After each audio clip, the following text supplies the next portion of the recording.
You say you care about black women. I say, no, the fuck you don't. And if you're triggered, I'm talking about you. See, I know we're in a day and age where we have to, speak in code and talk in Illuminati Ebonics.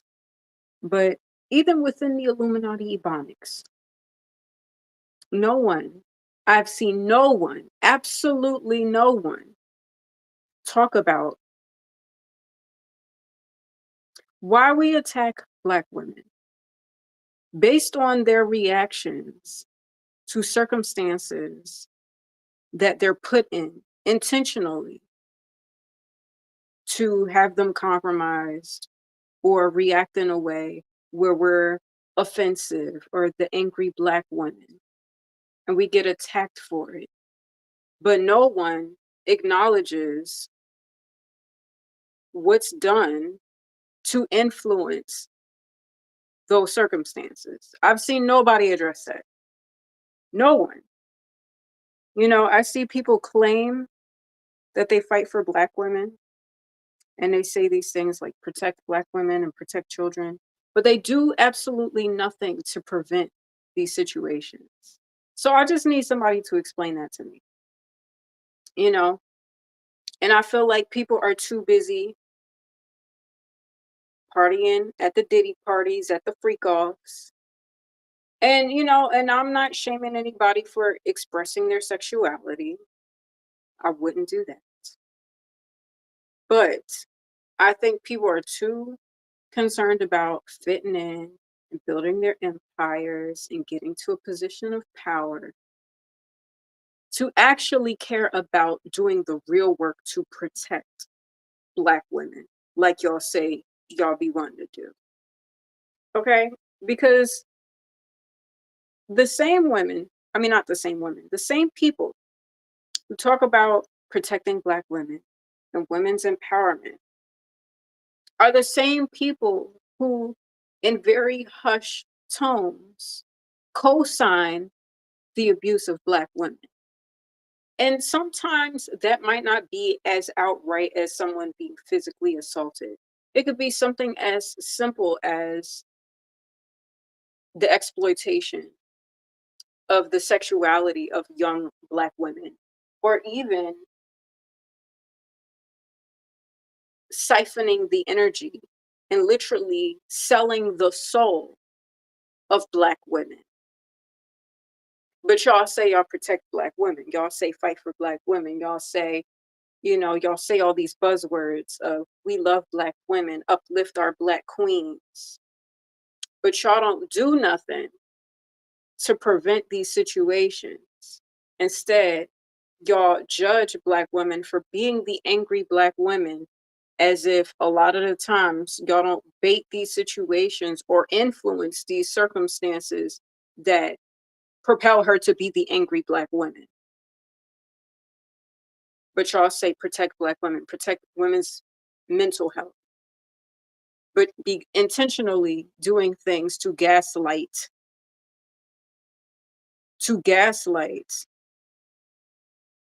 discredit, invalidate, lie on, manipulate, control black women.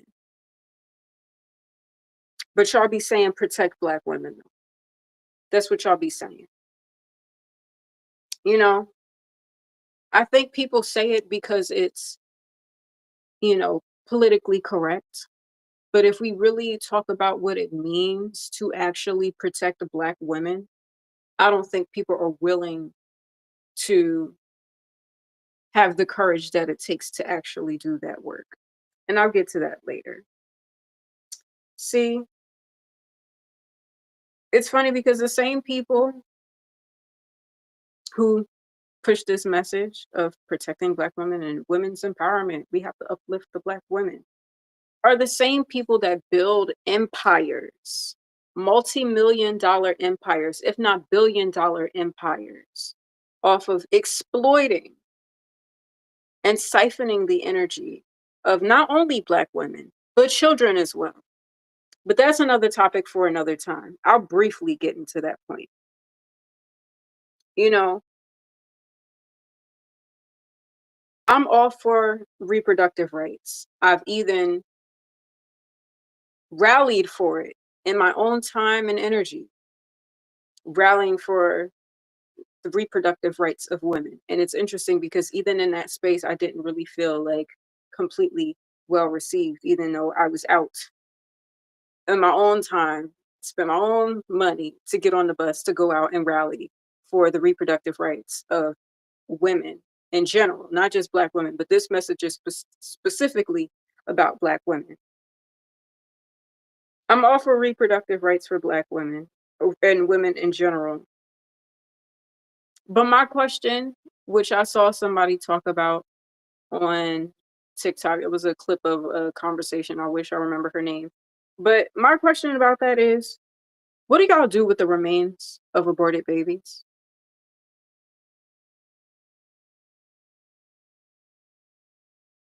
What do y'all do with those remains?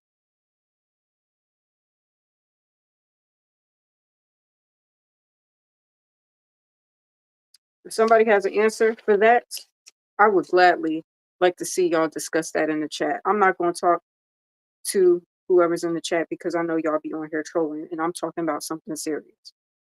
See, I feel like y'all too busy at the freak offs,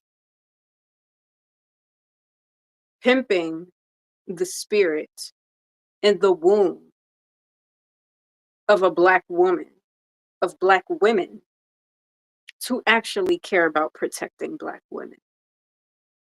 You know, like you can't say you're about uplifting and protecting Black women, meanwhile partying and climbing up the ladder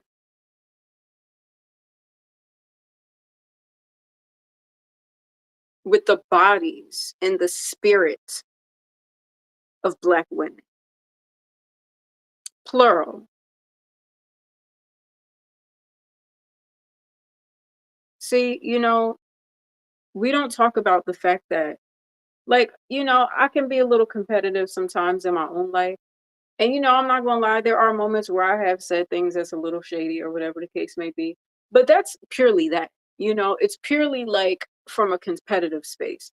But I don't sit up here and think, how am I going to build my empire, siphoning, but energetically draining the energy and the spirit of women. See, that's the difference between me and people in this industry. And I say that as me as an independent artist that's building something on my own without the assistance of corporate or a major label, despite being the queen of Minnie's mood boards. Yeah, there's times where I could say some things a little shady, but I'm always honest and I'm always keep it real and I always give people their credit where credit is due. Even people that I'm shading. If they have a good song or they have a good project, I'll give them their props. But not once did I ever think, okay, how can I blow up in my career by pimping the spirit of a Black woman? Because that happens in this industry. And it's gotten to a point where it's become mainstream and it's culturally acceptable when it's inexcusable and despicable and disgraceful, not just for Black women, but for people, period. You can't say you protect Black women, but you co-sign the siphoning and the spiritual abuse of a Black woman. It just doesn't logically, spiritually, energetically make any fucking sense.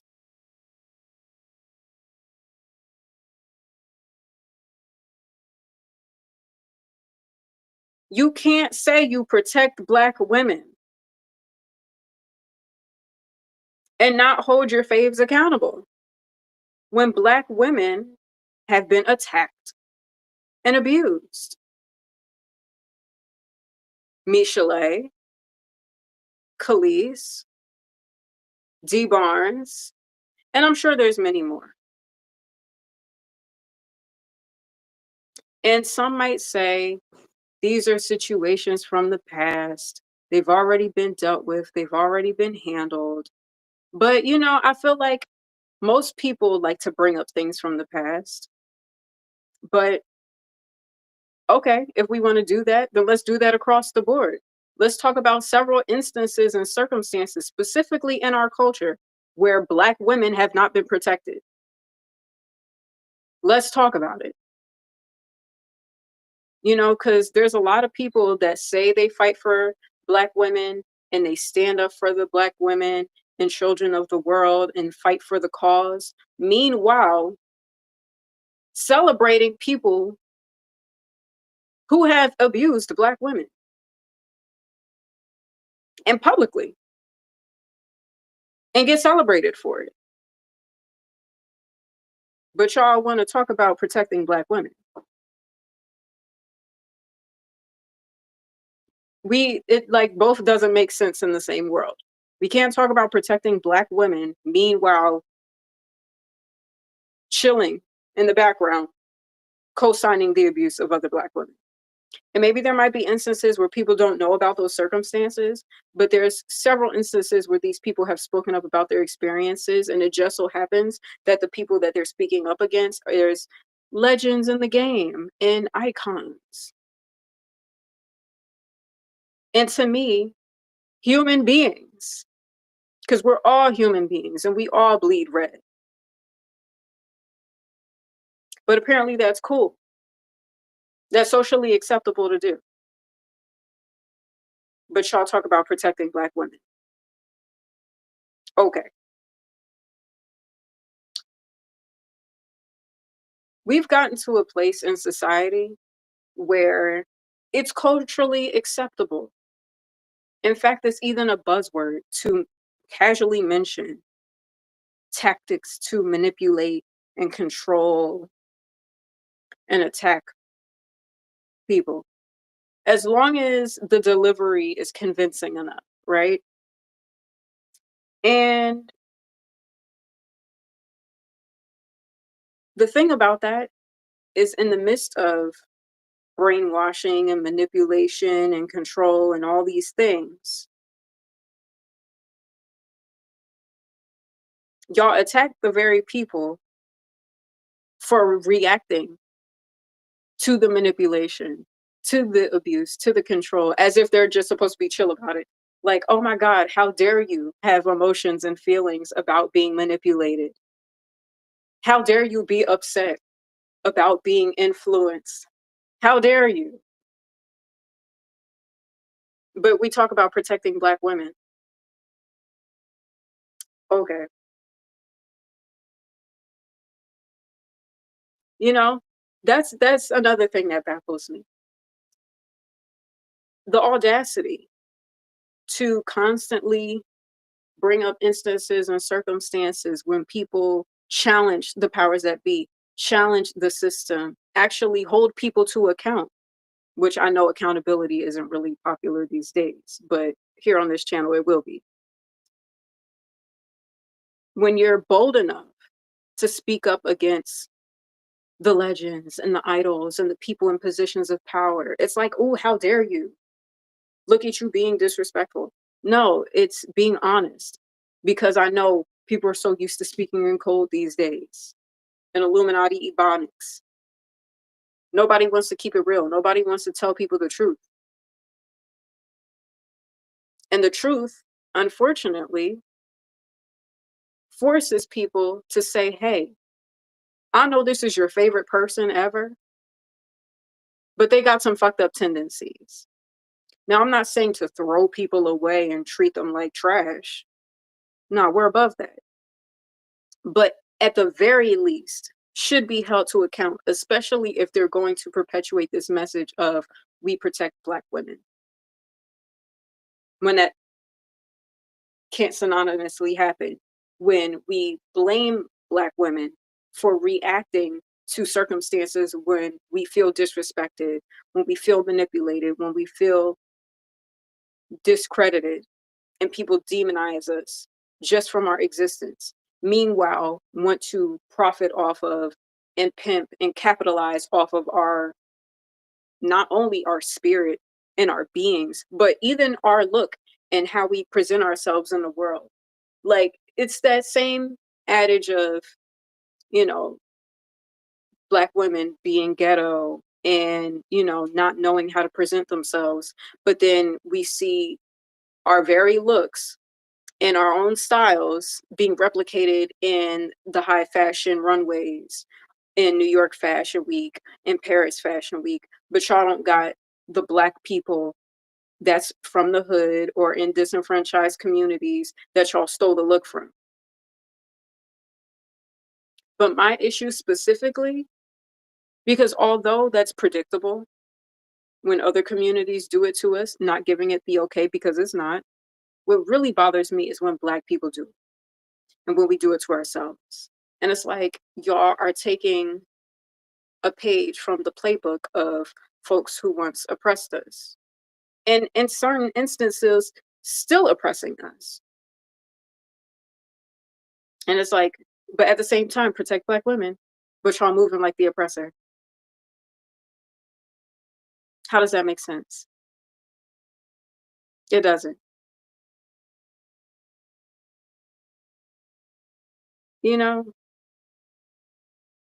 And the thing is, also something else that I want to debunk while I'm on here is the notion that women don't take accountability or don't apologize. Because, I mean, people jokingly say it in relationships where, oh, just go along with your wife and make sure your wife, everything she does is right. But let's be real.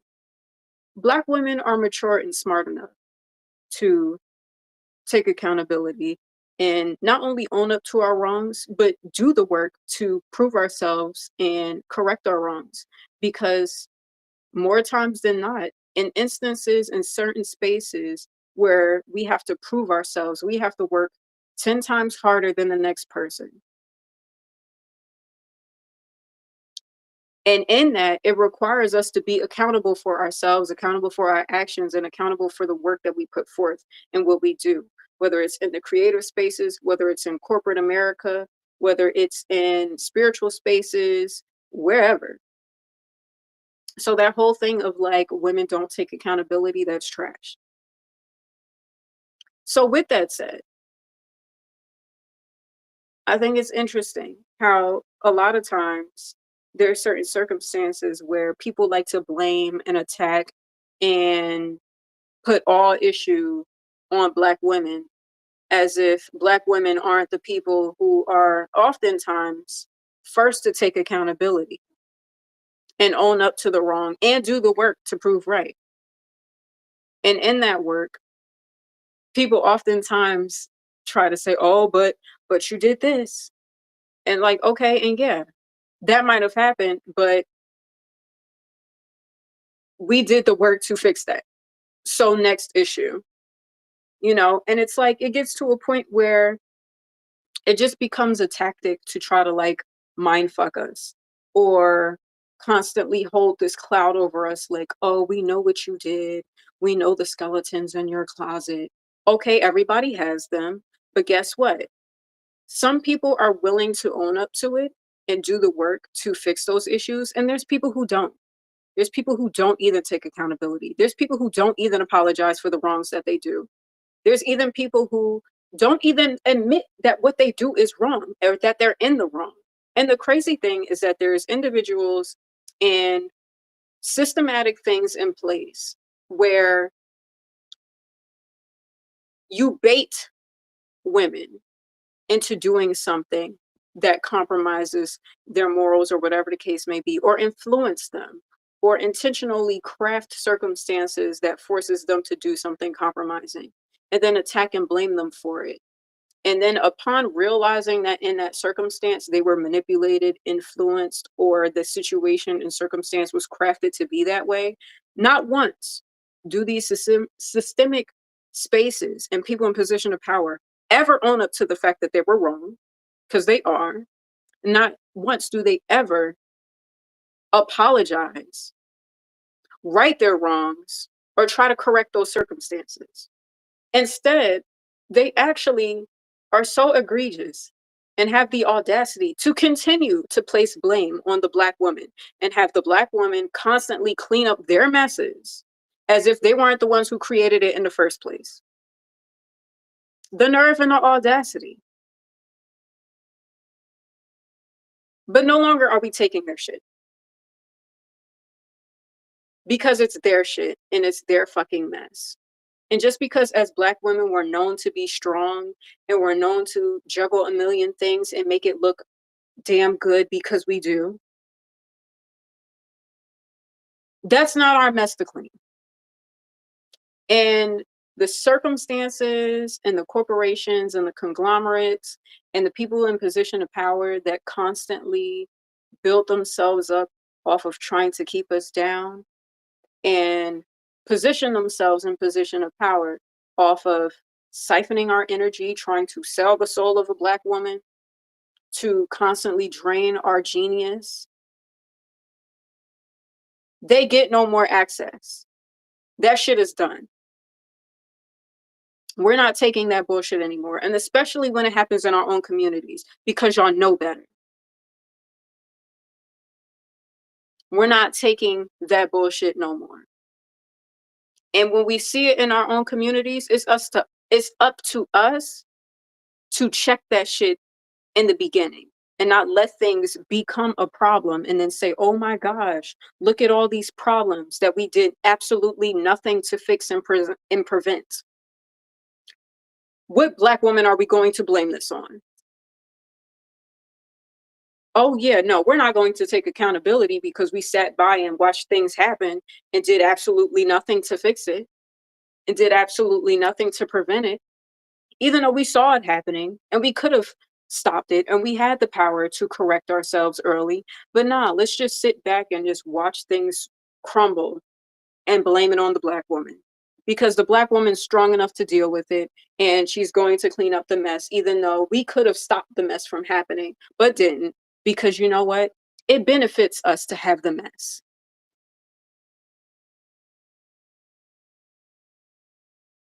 This is what our society has become. And quite frankly,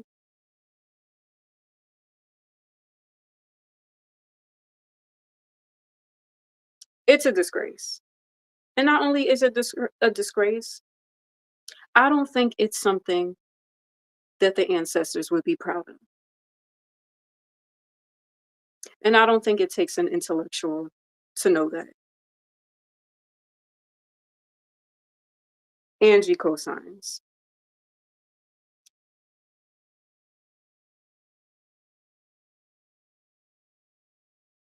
You know,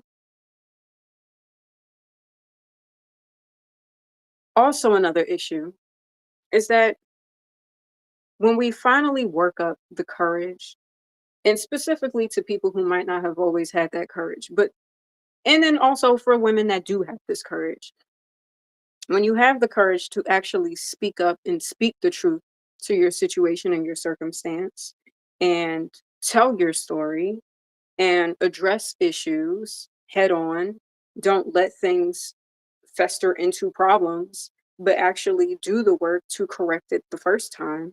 When you're willing to do these things and you're met with people who try to invalidate your experience or blame you for the circumstance,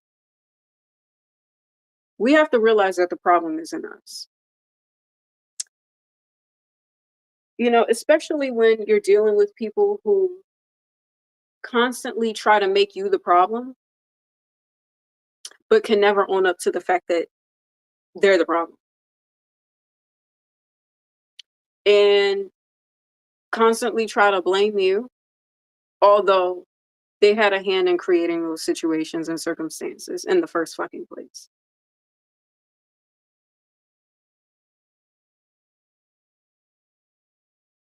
And you know, it's really an issue when we get to a space when we tell our truth and we tell our side of our stories and we speak up for ourselves and we assert our authority in our lives and we declare what we want and what we don't want and what we won't tolerate and how people try to silence us. because they have a problem with us speaking the truth. And the truth oftentimes challenges people in position of power to be accountable for their wrongdoings and the problems that they create, or the problems that they co-sign, and the problems that they influence, and the problems that they sit by and do nothing and just watch become worse. When they have the power to speak up, when they have the power to fix the situations, when they have the powers to prevent these circumstances. But then you realize certain people in positions of power that enjoy the freak off parties, and it's not just in high celebrity world, that happens on local spaces too. But the people who enjoy the parties because it works to their benefit have issues with you telling the truth. And why is that?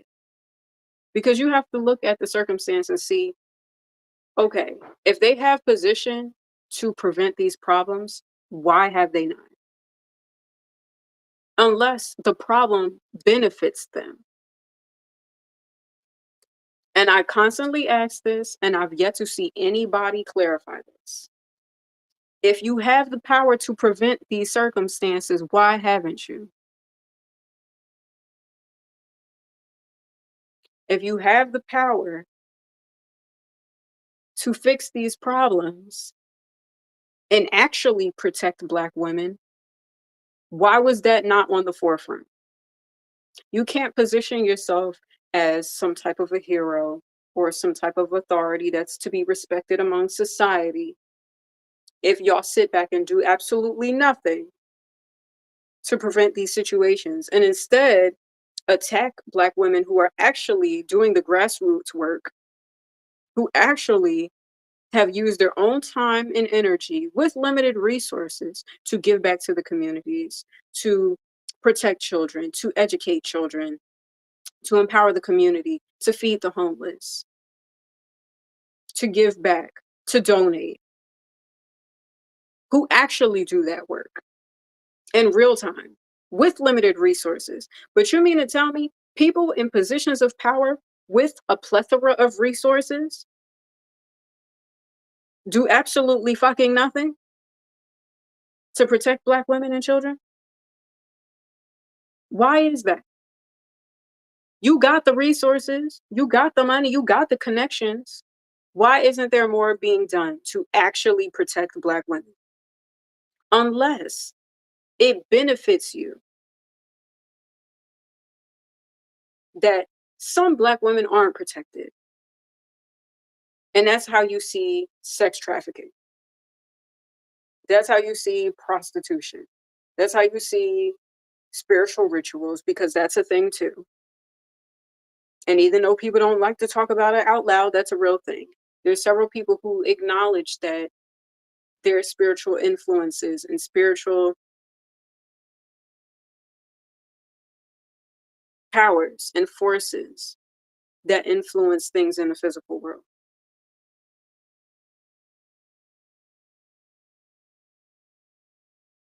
If you have the power and all the resources, how come there was not more done to prevent circumstances and situations that caused and created circumstances for Black women and children to be in circumstances that created harm for them? I'm waiting to see the answer to that. I would love to see that, even if you have to speak through Illuminati Ebonics and hieroglyphics and Morse code and however many codes you need to speak. I never see an answer for that. If you got all the pull and all the power and all the influence, why is there not enough done to protect Black women and children? But you got all these positions of power and circumstances, all this technology that people can surveillance. Just sit back and watch, sit back and record, but don't do nothing. Unless there are people in positions of power that do things to intentionally influence those things into happening because it works to their benefit. Because let's be real, to be a vigilante, there needs to be crime, right? You can't be a superhero without there being bad guys to attack. What if there is no bad guy? You gotta create one, right?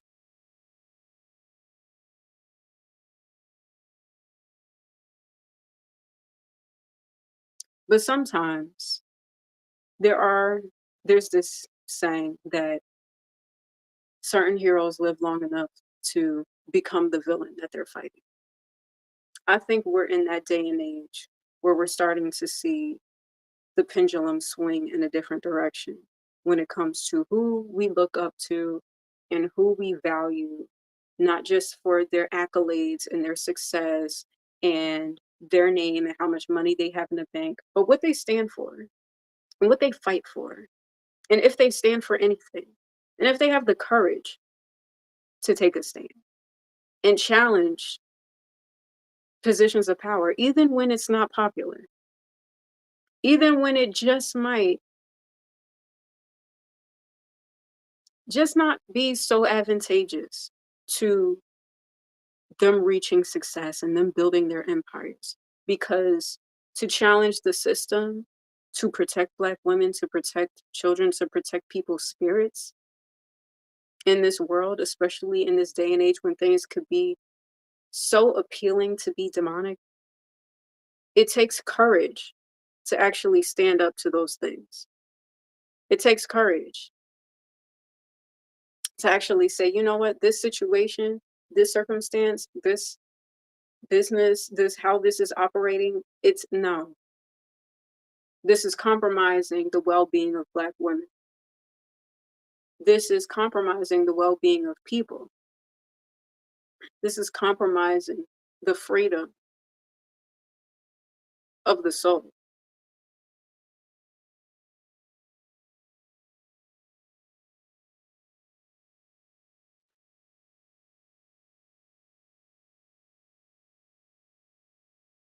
And when you have people who are courageous enough, who are bold enough, who are brave enough to actually speak up and tell the truth, even when it's uncomfortable, not tell a story, not act a role, to tell the truth, even when it's not popular. Be wary of the people who try to silence it. Because anyone that actually cares about growth and the evolution of our community, of society, will be willing to sit through the uncomfortable truths. If it's for the sake of the betterment of not just Black women and not just Black children, but Black men and Black people.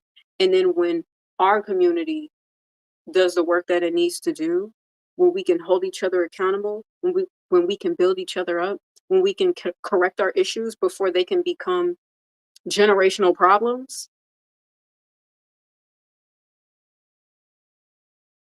then we could be better for society, and society as a whole could be great. But it takes us doing in-house work and being able to look at ourselves and say, you know what?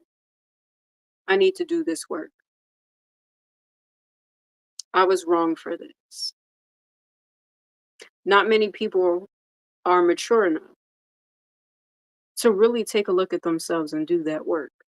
There's some people who don't even know what it's like to apologize.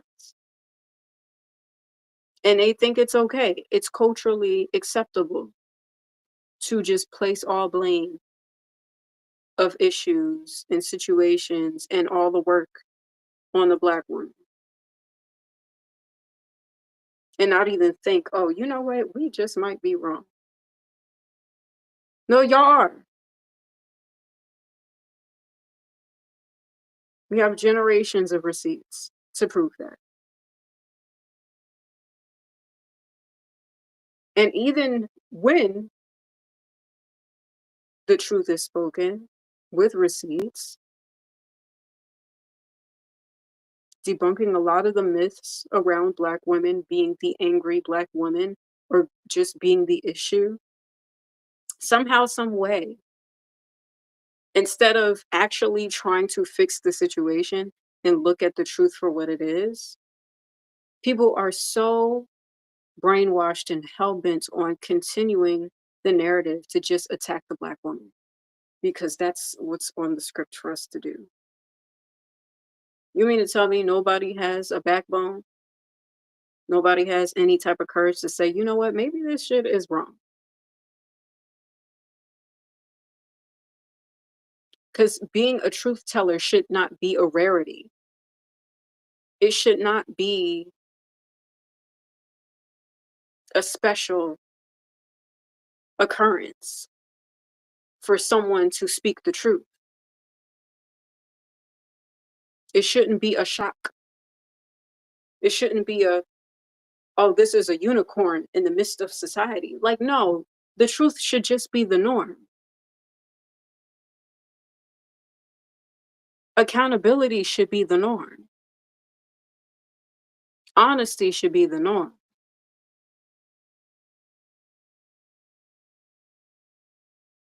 Correcting behaviors early should be the norm. Nipping it in the bud should be the norm.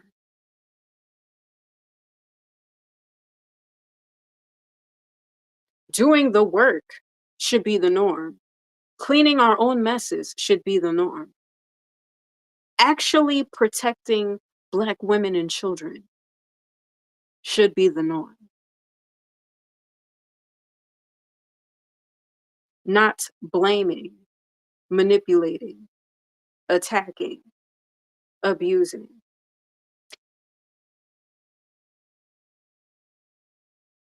And doing so in the name of protecting Black women is a paradox and an oxymoron that doesn't make any fucking sense.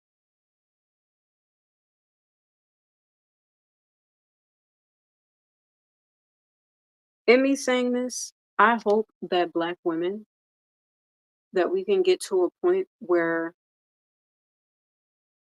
we're done explaining ourselves or we're done apologizing for situations that's not our fault. And we're done trying to correct things. And we're done trying to appease to people. And we're done trying to assert our value and our worth when it's clear. Even our enemies or the people who cause harm unto us know our value and our worth. Because if we didn't have value and worth, they wouldn't work so hard to try to keep us down and profit off of our literal souls. So clearly there's value in worth. But I pray that we get to a point where we don't even have to speak it because it's known. And not only is it known, it's respected and actually protected. Because you know what? We're worth it. And we don't deserve anything less than respect and protection. And it shouldn't have to be us being the angry Black woman to receive it. We should just receive it in our femininity and our grace. And we should just be able to sit back and enjoy life without having to be at war, without having to be in warrior mode. Like, yes, we can do that, but we shouldn't have to, especially within our own communities. We should not have to be at war with our own people, especially for situations that could have been handled and addressed early on with accountability, with love, with healing, with honesty. But understand that there are people in circumstances in position of power that need us to be at odds with each other. Us being divisive as a community is beneficial, but to who? And really think about that. Who does it benefit for us to be divisive and at odds with one another? Especially when there's some of us that actually cares to do the work, that actually cares to love one another, in healthy ways that actually cares to be better versions of ourselves. And I know that can seem like cheesy and cliche, but let's be real. Us as a community, we're slipping. Like, yeah, we got a few black millionaires or billionaires, but that shouldn't even be like the the standard bar to achieve. Really, what's the character like? What's the moral compass like? What's the integrity like? That should be the thing that we strive for. But I understand we're in a day and age when we're talking about financial literacy and our economic stature in society. But does that really matter when you need to do that in ways that can disenfranchise and step on and hold down the energy, the spirit, the genius, the creativity of our own people?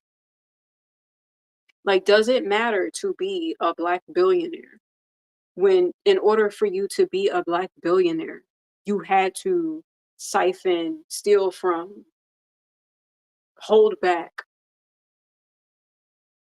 burn out other black folks, especially black women?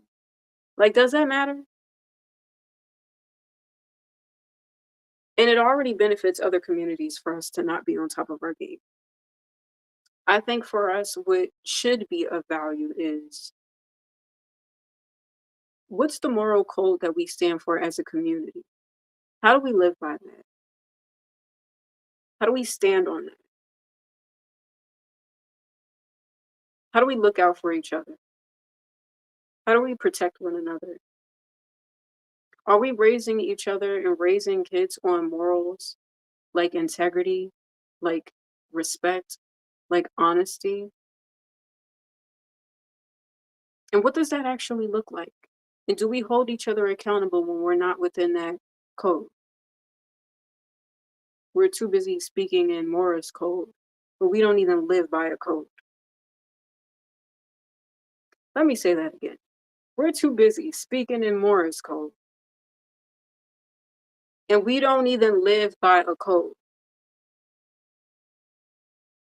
You know, like back in the day, early on with certain gangs and neighborhoods, there was a code to live by. There were certain standards, there were certain rules. It's like, okay, if this turf is beefing, they beefing. But you leave the kids and the women out of it. And even if you beefing, there's a certain way that you handle it. Where's the code? We ain't even got no code. No code of ethics or standards or integrity or respect. Nah, it's just how can we get to the top? How can we continue to gain assets? Although we're creating liabilities in our communities.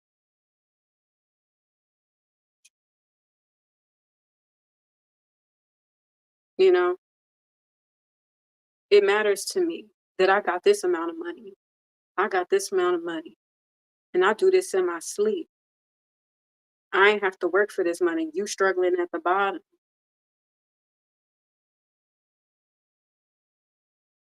Who gives a fuck about money when character, integrity, and morals don't seem to be attached to that? But nah, we can do that as long as we justify attacking a black woman.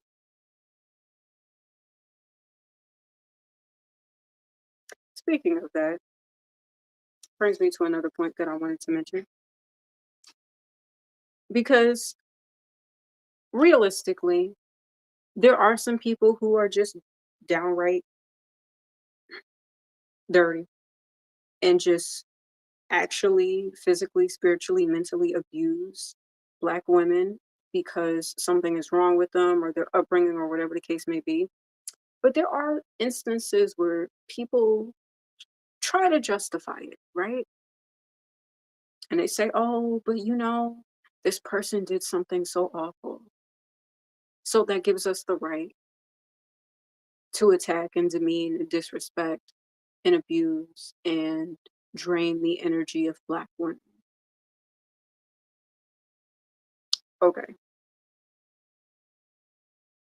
And in that instance, I challenge that by saying, okay, if you legitimately logically think in your mind that there is a justification to siphon the energy of a black woman,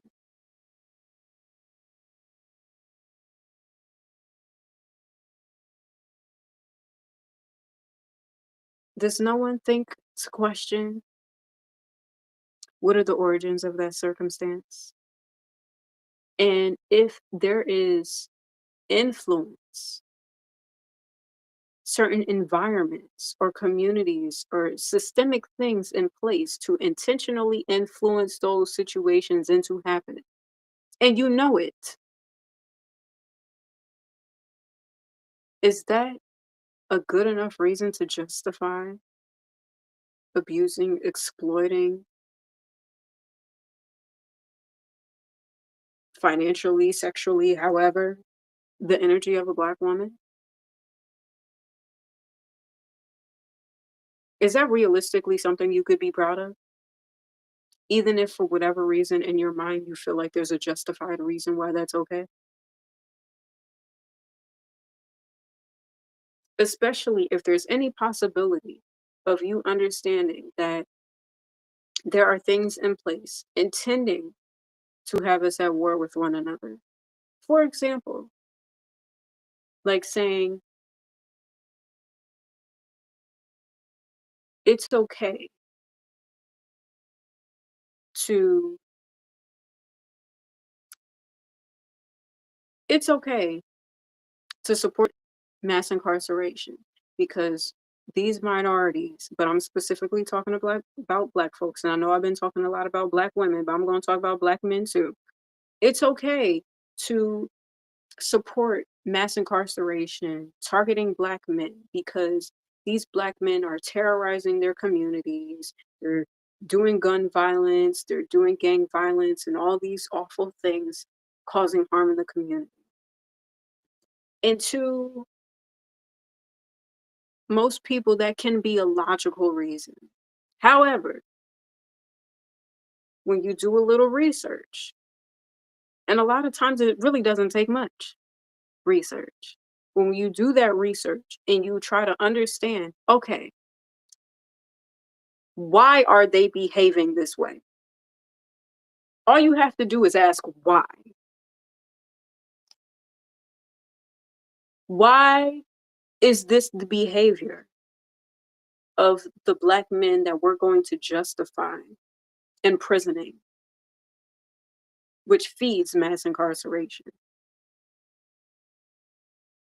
A lot of times you can answer that by their environment, their upbringing, how they were raised.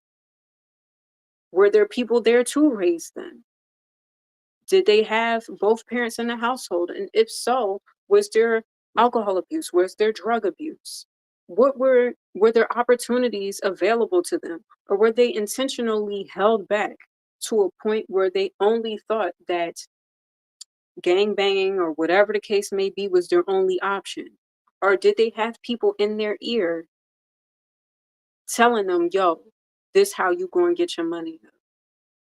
This is the way. This is how you're supposed to go. Go this way. Do this.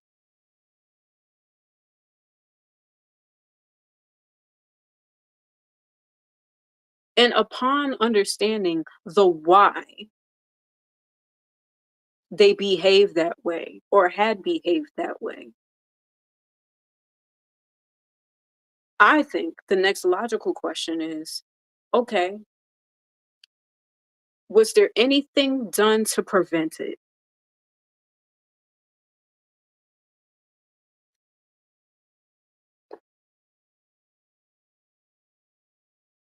And not only that, but you look at some instances where some people try to work out of that life, even if they were born into environments that intentionally influenced this and made them to believe that there's limitations on your success and the only way that you can make a living is if you gang banging or you selling drugs or whatever the case may be. But you have some people with enough spirit and enough ambition to say, you know what, I don't want that to be my life. I know that I grew up into a family that may have influenced this. I know that my environment are telling me I ain't going to be nothing but this. But you know what? Regardless of all these things that's trying to create limitations around me, I want more for myself. I want to be more. I can do more. I'm more than what they say I am. And now, with that, are you the type of person that can hear that and see the actions and see the growth and evolution? And are you the type of person that support that? Or are you the type of person that fights against that and still tries to keep that person stagnant and still tries to hold that person back and still tries to stifle that person's opportunities and still tries to ingrain in that person's mind, no, you're nothing but a drug dealer. You're nothing but a criminal. You're nothing but a drug dealer. You're nothing but a criminal. But you see that they're doing the work, being accountable, healing the generational curses to be more than what their environment is trying to limit them of being. Are you the type of person that sees that spark and uplifts that person and supports that person and builds that person up and pushes them to reach their goals and help them get out of a system like that? Or are you the type of person that sees them doing this work and says, you know what? Nah, I seen them doing drugs. I seen them selling drugs. And that's all they ever gonna be. And that right there is a lot of the issue of what we have in our communities. Like, who are you in your scope of things? What is the role that you play? What script are you reading? Are you reading the script and presenting the role of being the type of person that sees the issues within our community and does nothing to fix it and actually continues to attack and blame people who are subject to the influences around them and subject to circumstances that are placed upon them? Or are you the type of person that say, you know what? I see that these issues are here, but let me do the work to try to fix this. Let me try to correct these issues. Let me try to help these people. Even if they don't have that spark within themselves, let me be the type of person to let them know, like, you don't have to be pigeonholed by this narrative. That doesn't have to be your life. Are you the type of person to say, you know what, I see this person struggling, but let me try to help them anyway? And then if you see that there's a person that wants more for themselves and actually does the work on themselves and is reading and is trying to educate themselves and is trying to build a business for themselves and is trying to improve their skills, is trying to improve upon their mind and get closer to God and improve their faith and improve their health. When you see those things, are you the type of person that is inspired by that and you try to help that person? Or are you the type of person that wants to influence them into going back to old habits? You see somebody getting sober, but you like, nah, but I seen they was doing drugs. So I'm gonna constantly bring up when they were doing drugs, even though they have been sober for years. And even though they've done the work to say apologize for mistakes that they've made while on drugs. And I'll bring it back to my point. We come up with these reasons to justify shitting on people in our own communities as if we don't have systemic situations already doing that. We already have situations oppressing us as a people. And quite frankly, I'm pretty sure white supremacists are proud of the state of our community because we're doing their work for them. They don't got to work too hard because y'all do the work for them. Like, we don't even need to sit up here and attack black folks because black folks are doing it to themselves. Shit, we can go on vacation while they tear each other up. Look at these people. And the funniest part is that they're doing it in the name of protecting each other and, you know, empowering Black lives. Black lives matter. But in the midst of Black lives matter, let's shit on other Black people, but do nothing to fix our communities. Let's attack Black women and justify it because we heard of this occurrence in their past, or we heard about this situation, or they were doing drugs, or they were being promiscuous or whatever. But let's not do anything to actually help this person be better. Let's not actually do anything to fix these problems, but let's keep perpetuating these problems and then blame that person for falling into the bait that we created for them. Like, this shit don't make sense. Make it make sense because it doesn't. But that's why I'm here. That's why I'm here to break it down for y'all. Because we gonna make it make sense. We gonna make it make sense with receipts and facts. And I think it's important to talk about because I actually give a fuck. And I say this from a experience of being a Black woman in several instances where I know that there was a time in my life where I wasn't the best version of me, and I wasn't in situations and around the right people who influenced the best version of me, but I took the time and energy to do that work on myself. And you know what's crazy? Even though, like, I know that there were some fake people in my life at the time, and they was, like, faking as if they was, like, friends or cool with me or whatever the case may be. It's interesting because I was more accepted during a time where I had so many unhealthy behaviors and habits, like going out, being out late, partying, being promiscuous, dating around, smoking and drinking, and all of that stuff. But when I got to a point in my life where I was like, you know what, I don't want to be out here doing this. I want to, when I got sober, I wasn't drinking, I wasn't out here partying. I was focused on myself, getting, my building up my confidence, um, building my faith with God. That's when I dealt with the most, like, shame and attack and all these things. Isn't that crazy? How you could do the things to better your life and people still find ways to shame and attack you for it. And then, of course, want to bring up your past as if that's a current thing. And clearly it's not, because that's all they can do. When they don't have shit on you, they got to bring up old ass shit that you've already done the work to better yourself, to correct yourself, to hold yourself accountable. But not once do the people who point the finger at you hold themselves accountable. The same people who shame and attack and guilt trip you, apparently they're perfect. Apparently they do nothing wrong. Apparently they don't owe any apologies. Apparently, they could literally create and craft scenarios and put you in circumstances to compromise your morals. And that really says a lot about their morals. And not once do they ever have the maturity and the integrity to own up to their wrongs and apologize and correct their behaviors, especially in situations where they sit back and judge and they absolutely do nothing. They do nothing to fix or prevent the situations that they judge you for. They sit back and judge, but do nothing to prevent, help, correct, or even support you through the issues that they blame you for.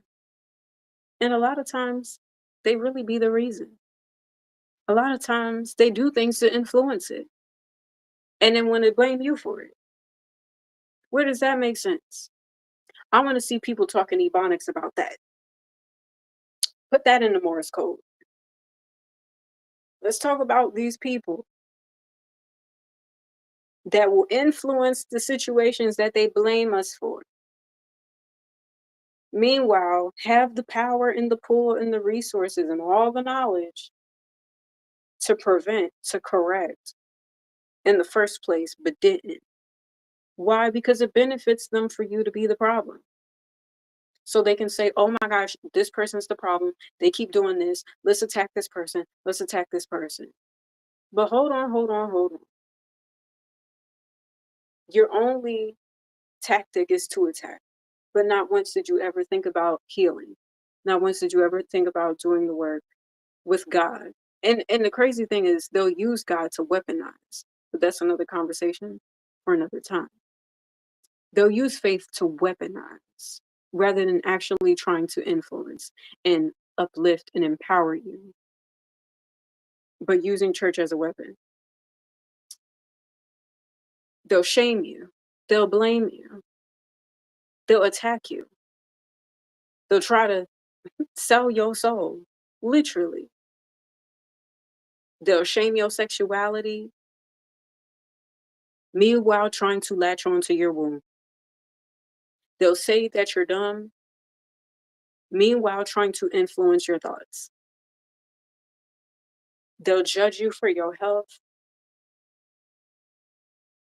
meanwhile creating the stress in your life, causing health elements. Like, is there anything positive about those type of people at all? Or do they just create situations to benefit from? As my father would say, stop me when I'm lying. Oh my God, you can't stop me because I ain't lying. I don't know how to do that. I'm really not good at the whole deceptive game. I know that's a tactic in the 48 laws of power, deception, but quite frankly, I'm not that good at it. And I'm grateful to be a type of person that's really not that good at deception. Now, you don't have to like how I deliver the truth or deliver my truth and tell my stories. You don't have to like how I say it, but most likely I'm going to tell the truth. Because look, I'm not an actress. I just live my life how I live my life. I'm not an actress, I'm an artist. I'm not reading from a script. And if I am, then, blame it on the witches.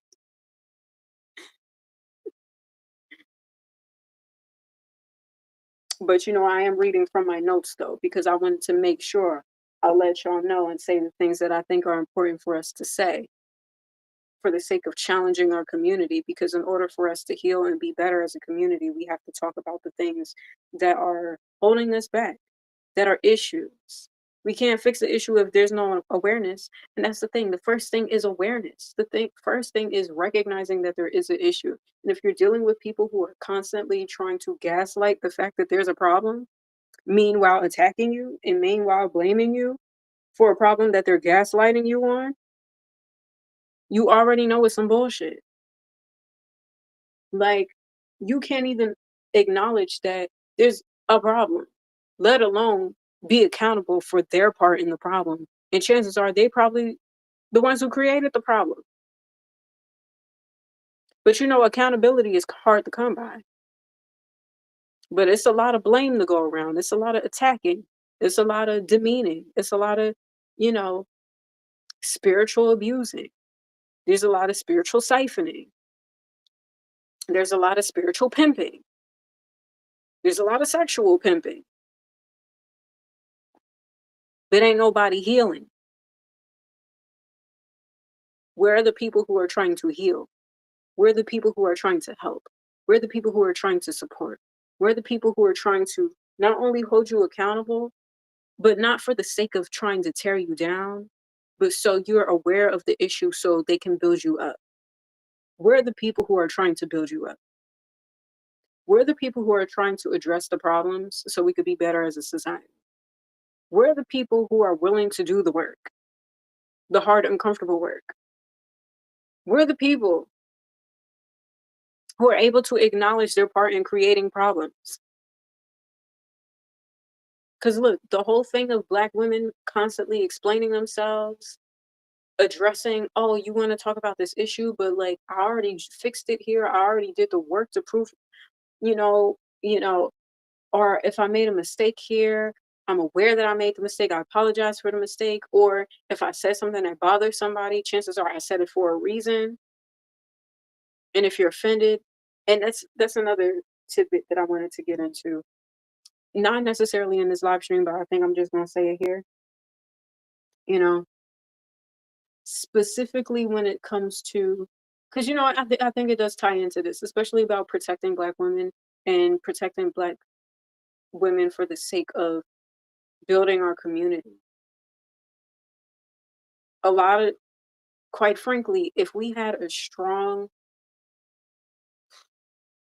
I'm not saying this is, if it doesn't apply to you and you don't relate to what I'm talking about, I'm not talking about that, because I know that because I'm going to address issues that me personally have, what I've seen of elders in the village.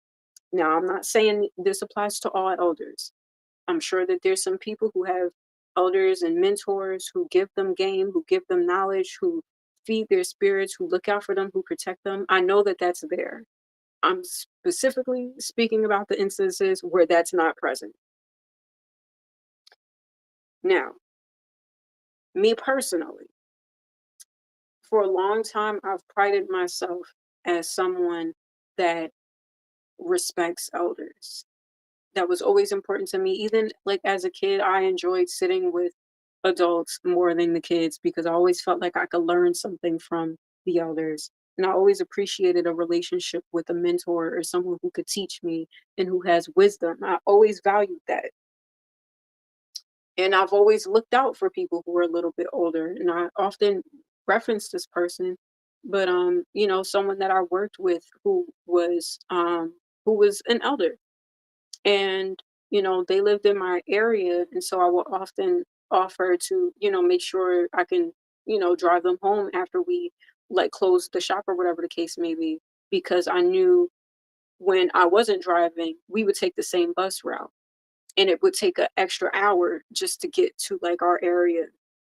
And I know at times it would be late, and depending on the time of the year it would be dark out, so I would make sure that when I was driving I would say, hey, I could drop you off home because I know you're not far from where I live. And not even just elders, I would just do that for anybody that worked for me, that I cared about. So with that said, however, however, the older that I've gotten, I realize that just because someone is of a certain age doesn't always mean that they are wise. And it doesn't always mean that, respectfully, they're automatically worthy of respect. And what I mean by that is when you're dealing with certain people that are of a certain age who disrespect you in any way, or does something that's compromising, or does something, or maybe just be like just wrong in a simple way. And you say something to either acknowledge that they're wrong, to correct them, or just even address the fact that you feel disrespected, and you say something to speak up for yourself. Some people could see that as a slight because it's like, oh, you're being disrespectful and this and that.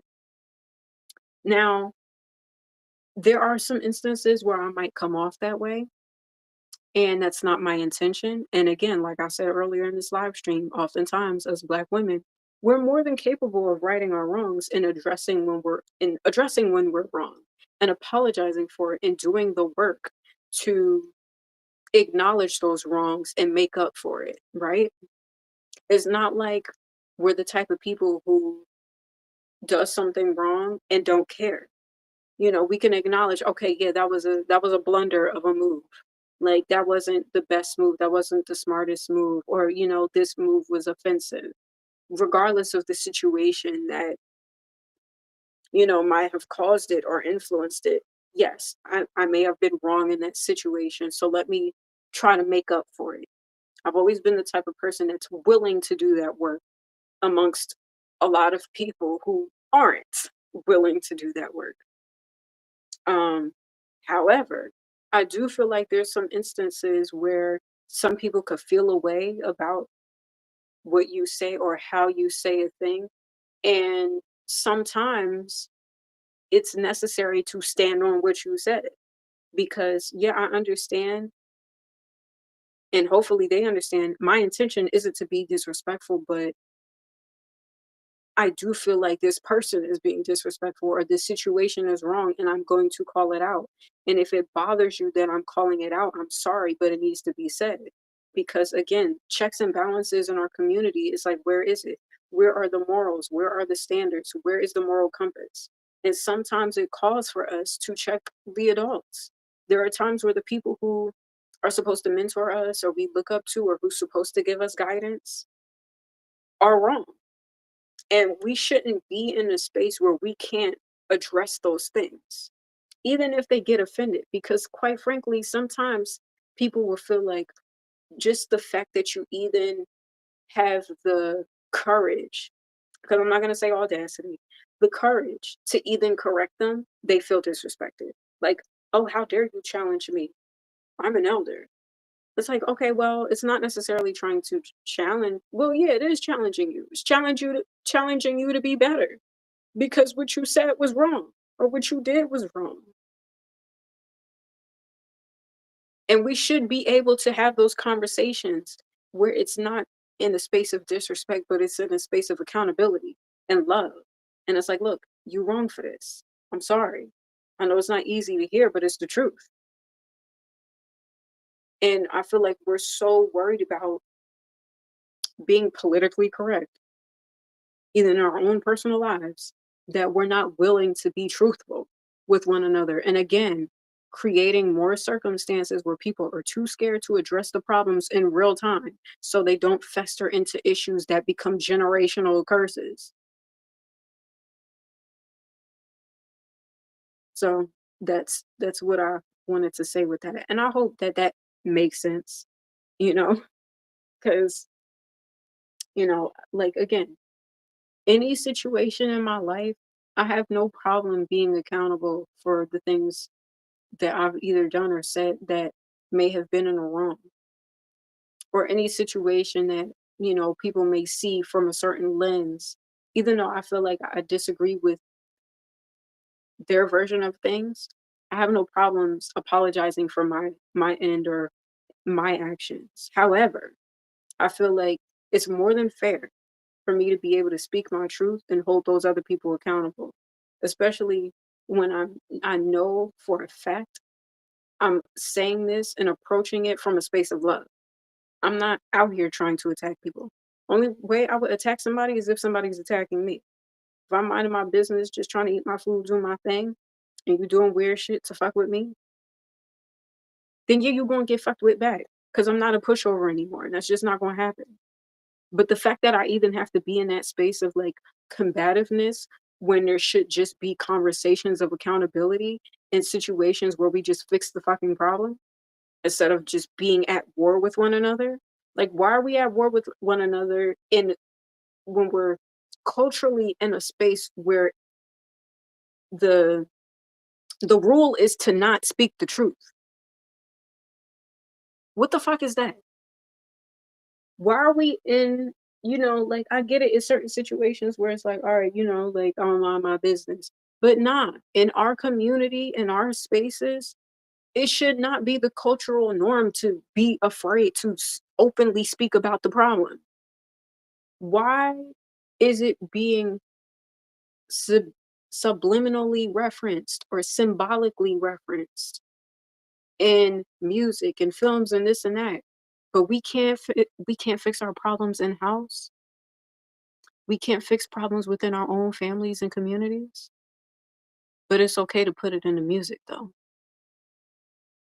It's alright to put it in the movies. But you're not gonna nip the problem in the bud. You're not gonna fix the problem. You're just gonna sit back and watch the problem and say, you know what, how we gonna capitalize off of this? Let's put it in the music. Let's put it in the movies. But we're not gonna do shit to fix it. I need somebody to tell me how that makes any fucking sense. On a spiritual level, on an energetic level, on any level where you have actual compassion and care for your loved ones, your community, and your family. Unless you don't care. And that's why I challenge the idea when you people say protect black women and you stand up for black women. And I'm like, no, y'all don't. Y'all don't protect black women. Y'all don't care about black women. Y'all don't love black women like y'all say y'all do. Y'all don't stand up for black women. Because y'all too fucking scared to actually speak up about certain situations. There's some of y'all in your own personal lives who knows people who dealt with abuse or whatever, any type of grievance in their lives, and y'all don't do shit about it. Like, miss me with the whole like protect black women thing. You can't talk about protecting black women, meanwhile co-signing the exploitation of black women. And the justifications for it just ain't justifying. Like, how do you even justify it? And it's like, oh, but this person is awful and they're ghetto and this and that, or oh, they used to do this back in the day, or I heard they did this. Okay, but what was going on to influence it? And the fact that if you know that there are certain things influencing it and there was nothing done to fix and correct it, then your argument, you have no argument. You have no legs to stand on. Because what exactly are you fighting for?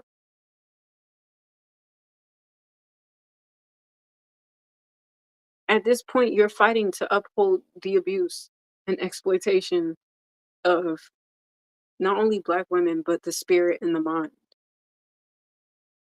And the crazy thing is, I've said this several times before, you know, it's unfortunate because we're in an age where there's a mass spiritual awakening. When we're aware of the magic of the world and what's going on in the spiritual realm and how things could spiritually influence someone and all these things. But y'all are learning it in a way where it's culturally acceptable to manipulate, influence, pimp, energetically, mentally, spiritually, the black woman. Not to empower, uplift, awaken, free, love, heal the black woman. No, we have all these spiritual awakenings solely around how do we siphon and drain and profit off of the energy of black women.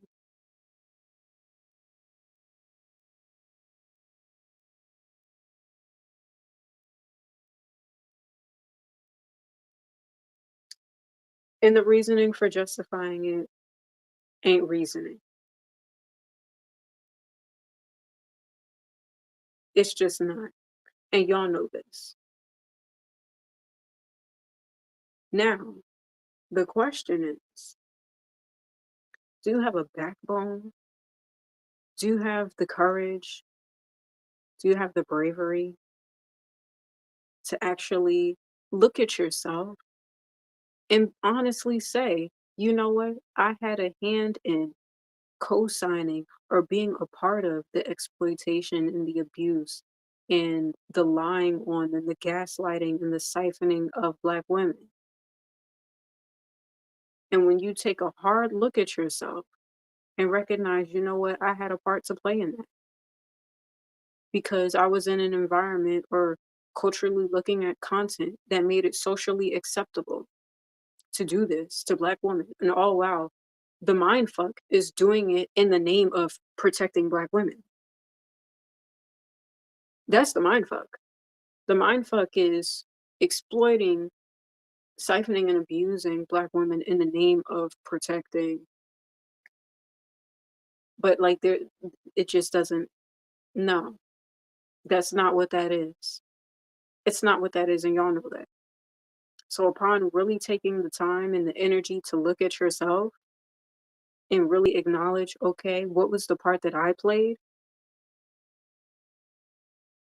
And getting to a point where you say, I'm no longer going to play that part. I'm not playing that part anymore.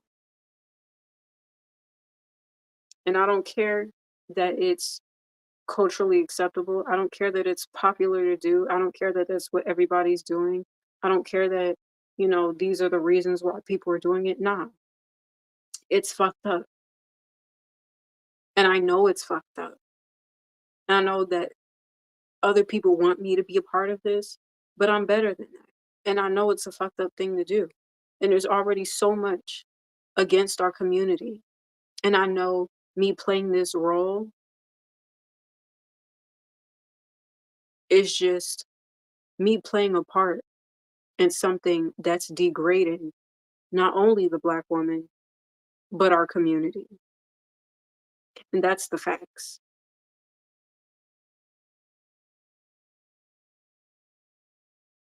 And it might not be popular in the beginning, but it's the right thing to do. And it's kind of like that thing where, like, say, I, I mean, there's this video online, but it's also like a saying too. There's this video online of this guy like in like a field somewhere, and this one guy is like dancing, right? And when you're just that one person dancing on your own, you look kind of crazy to other people. Other people are like, "Oh, what is this weirdo doing? This guy's kind of crazy. He's just out there dancing by himself. Like, what's up with this lunatic?" Right? Until you inspire somebody else, and then somebody else says, "You know what? That person's having a lot of fun. That person's having a good time. I know most people are looking at this person like they're a weirdo, but you know what? They're not bothering anybody. They're doing something positive. They're having fun. They're just dancing. I'm gonna go dance with them." And then somebody joins that person, and so now it's two people dancing. And so now, and it's like, you know what? They look like they're having fun over there. And then another person joins, and then it becomes three people. And then more people slowly but surely recognize that when it was one person that started a movement, it was weird, they were crazy, what was up with them, why they just dancing. But then slowly but surely, when it turns from three people to five people to 20 people to 30 people, it becomes a movement. It what once looked like some weird lunatic looks like a community of people who are about having a good time, who are about love, who are about dancing and enjoying the moment. And then slowly but surely, we realize what's actually weird and lunatic is coming together as a community, attacking and shaming one another, and not actually doing the work to heal and preventing the dance party. Not the freak offs, not the Diddy parties, but a party of healing, a party of truth, a party of love, a party of accountability, a party of challenging each other to grow, a party of having uncomfortable conversations, but being willing to do the work because there's love and respect in this party.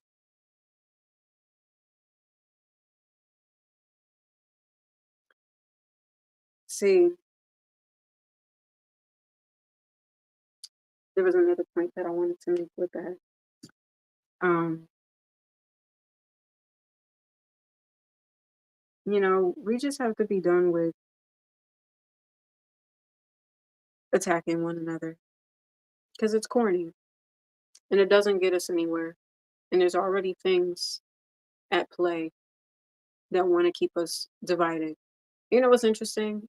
When I see like the climate of politics, I kind of like stepped away from listening to a lot of people from the left because I feel like as much as they were concerned about Trump being divisive, the left can be quite mean and divisive and extreme and you know and just like yeah and just mean. And what's interesting is that like lately I've been listening to a lot of conservative content, and like again I don't agree with everything, especially like their stance on like LGBTQ and trans folks, but I understand where they're coming from even though I don't agree. But it's interesting because their critiques for Democrats are the same. It's like y'all say the same thing about each other. And the funny thing is like the ideas with policies are different, but both sides are being divisive. both sides are like, oh, you're being so mean and how you talking about this candidate and this and that. And both people, like, these people are lying and this and that. And it's like, both sides be lying. Both sides be lying. Both sides are divisive. Both sides are mean.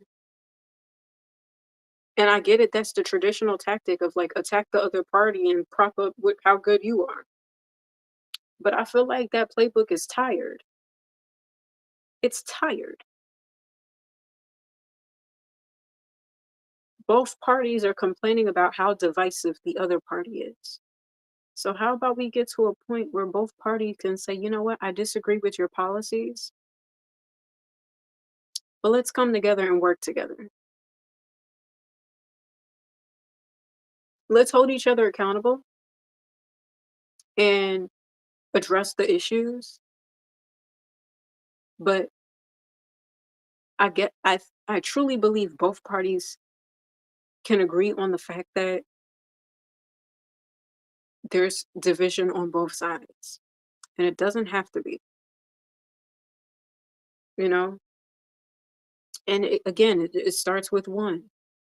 It starts with one being willing to look like the crazy person and say the thing that they know is right, even if it's not popular, until people wake up and catch on to the fact that, you know what? Why are we at odds with each other? Really, why? The question is why? What's influencing us to be at odds? What's influencing these behaviors? And what are we doing to fix it? If we were doing nothing for the past few decades and generations, let's start doing things to fix it now.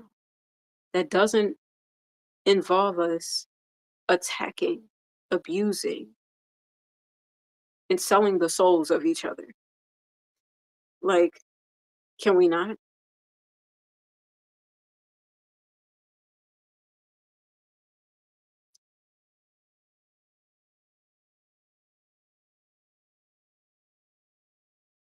Look,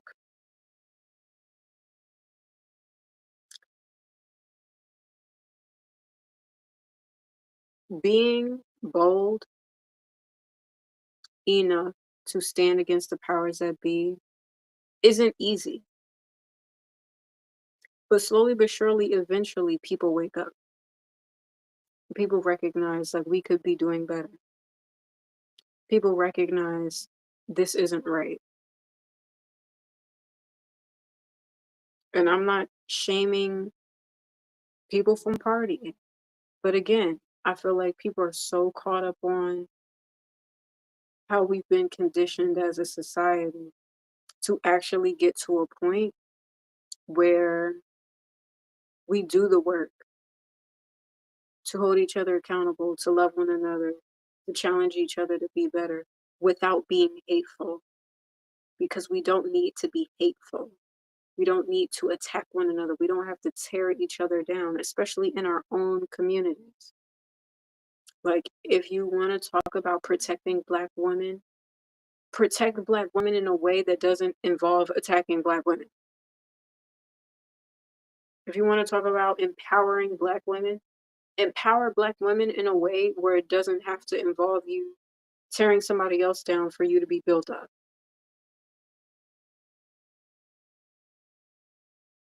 And let's be willing to have the uncomfortable conversation and challenge each other of all different age groups, but as long as there's a level of respect. And it really starts with respect for yourself. So I say this to say, me personally in my life, I'm done apologizing. Like I'm done apologizing. I've apologized enough in my life.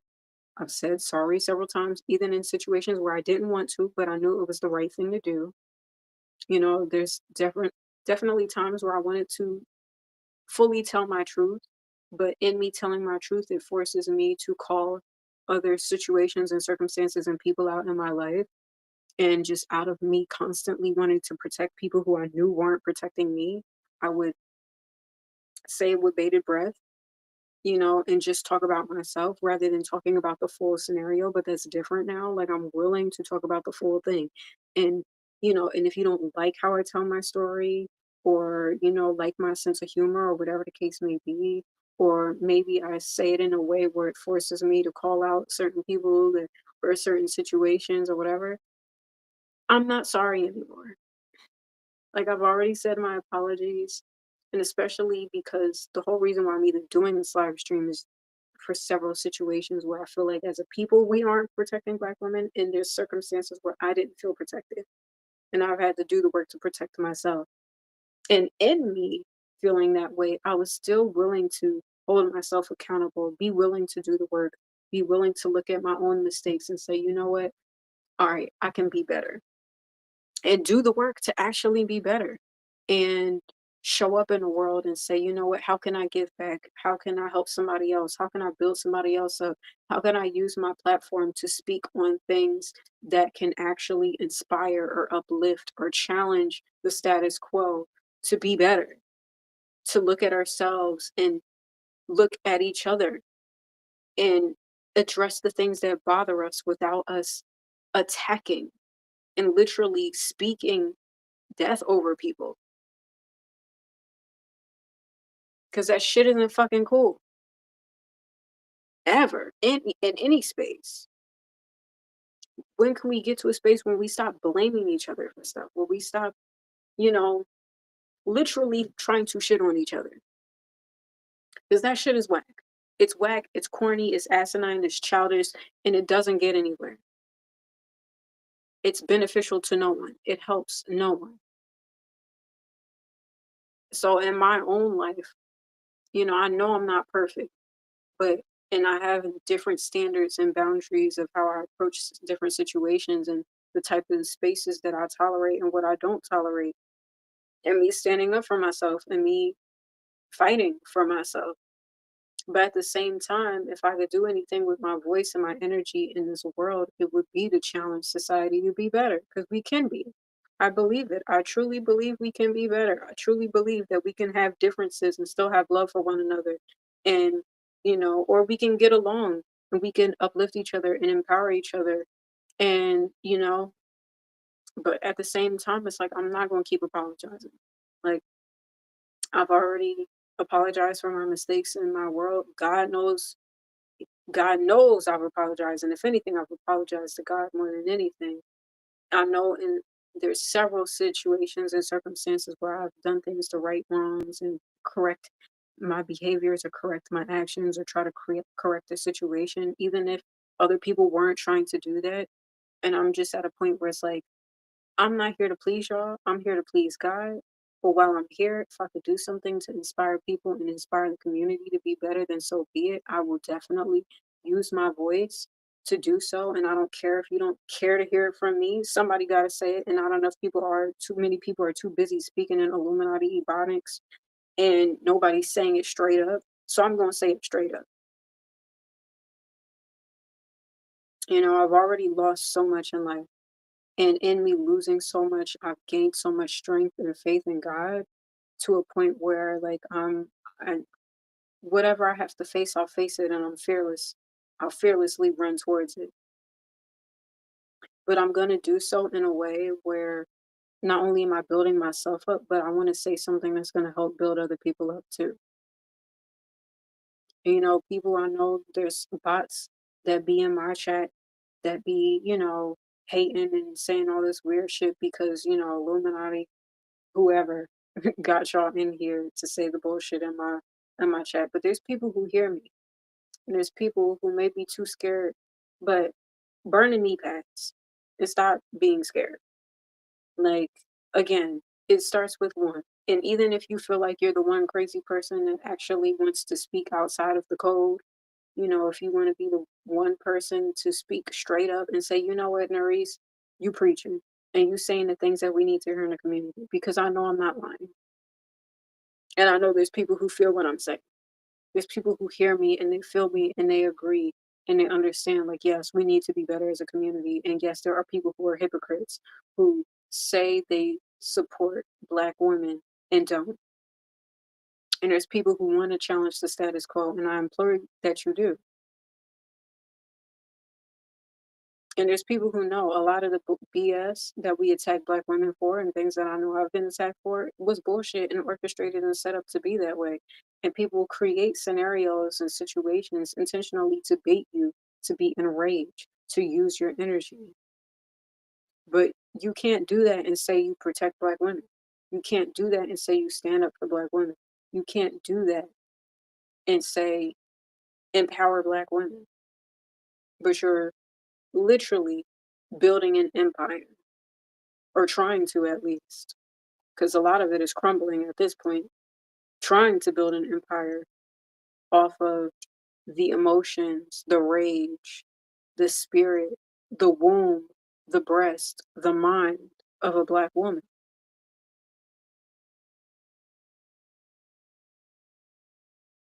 It's just not going to work like that. So, yeah, with that said, I'm not apologizing anymore. Chances are anything that people want to bring up, I've already either addressed certain things, fixed things in my own life, or, corrected it in whatever way I could. And I know to certain people, it don't matter how much good I do is never going to be enough because it doesn't benefit them for me to be doing good. Like I said, to whom does it benefit for you to perpetually be in the space of error? Because there's some people who benefit off of your problems. There's people who benefit off of your mistakes.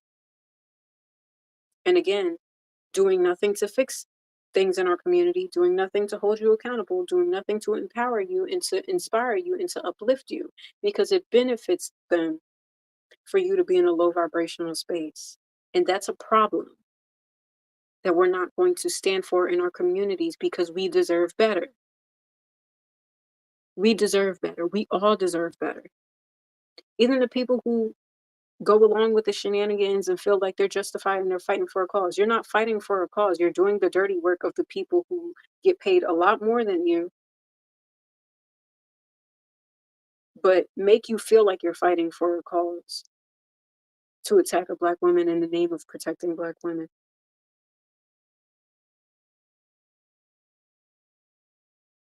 We're all being played.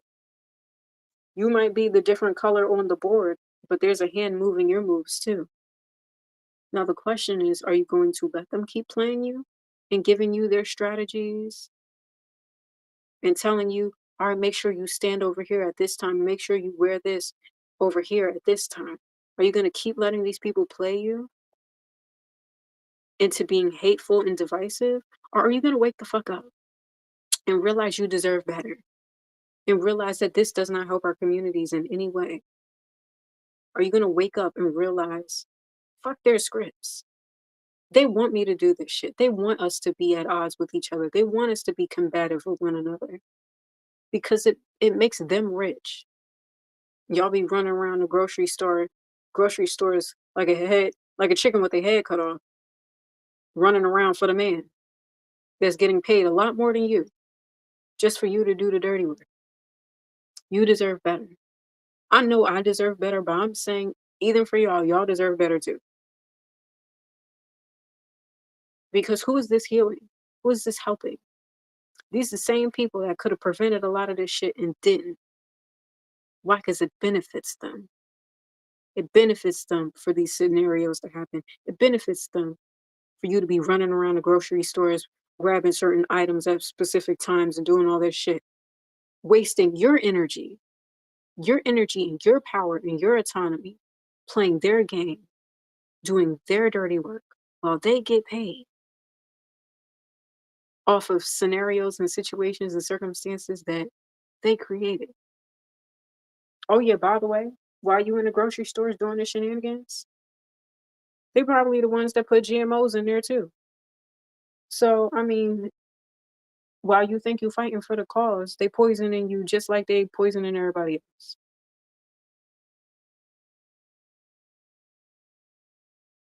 So when you gonna wake up? When you gonna wake up and realize we deserve better as a community? And they got y'all on dummy missions, wasting your time, wasting your energy, to play a role from a script that's manufactured. When you gonna wake up? I say that because I want us all to be free. We all deserve better, especially coming from me as a black woman. I could care less, but I don't because I actually care. I shouldn't have to care about the people who give me a hard time, but because I actually care about this community, I feel like this is worth saying. You think you rubbing elbows with these people and you connected with these folks and you on their side, but their side is buckling. The columns are falling because slowly but surely the truth keeps coming out. And when you really start questioning, why are we mad again? Why wasn't nothing done to fix these scenarios?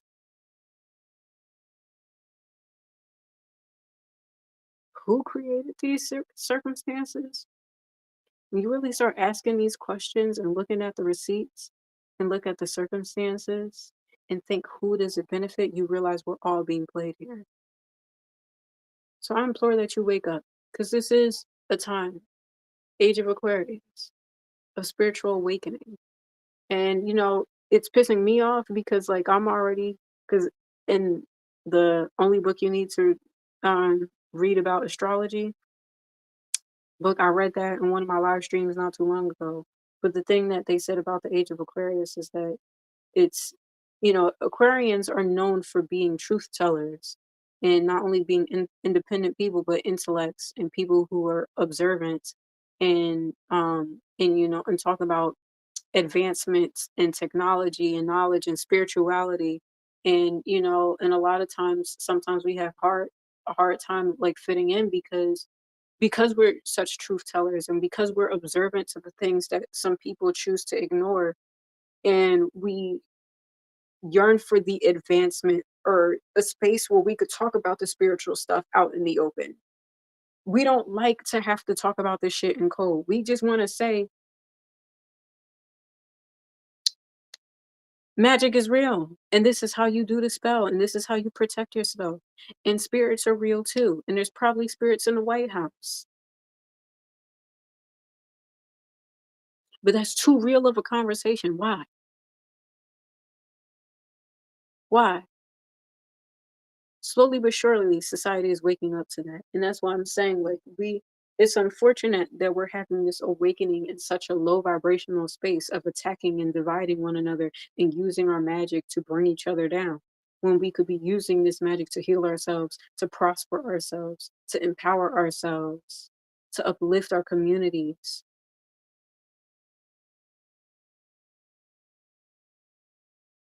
And I'm going to keep saying that in these live streams until people slowly but surely continue to wake up and continue to do the work to say, you know what?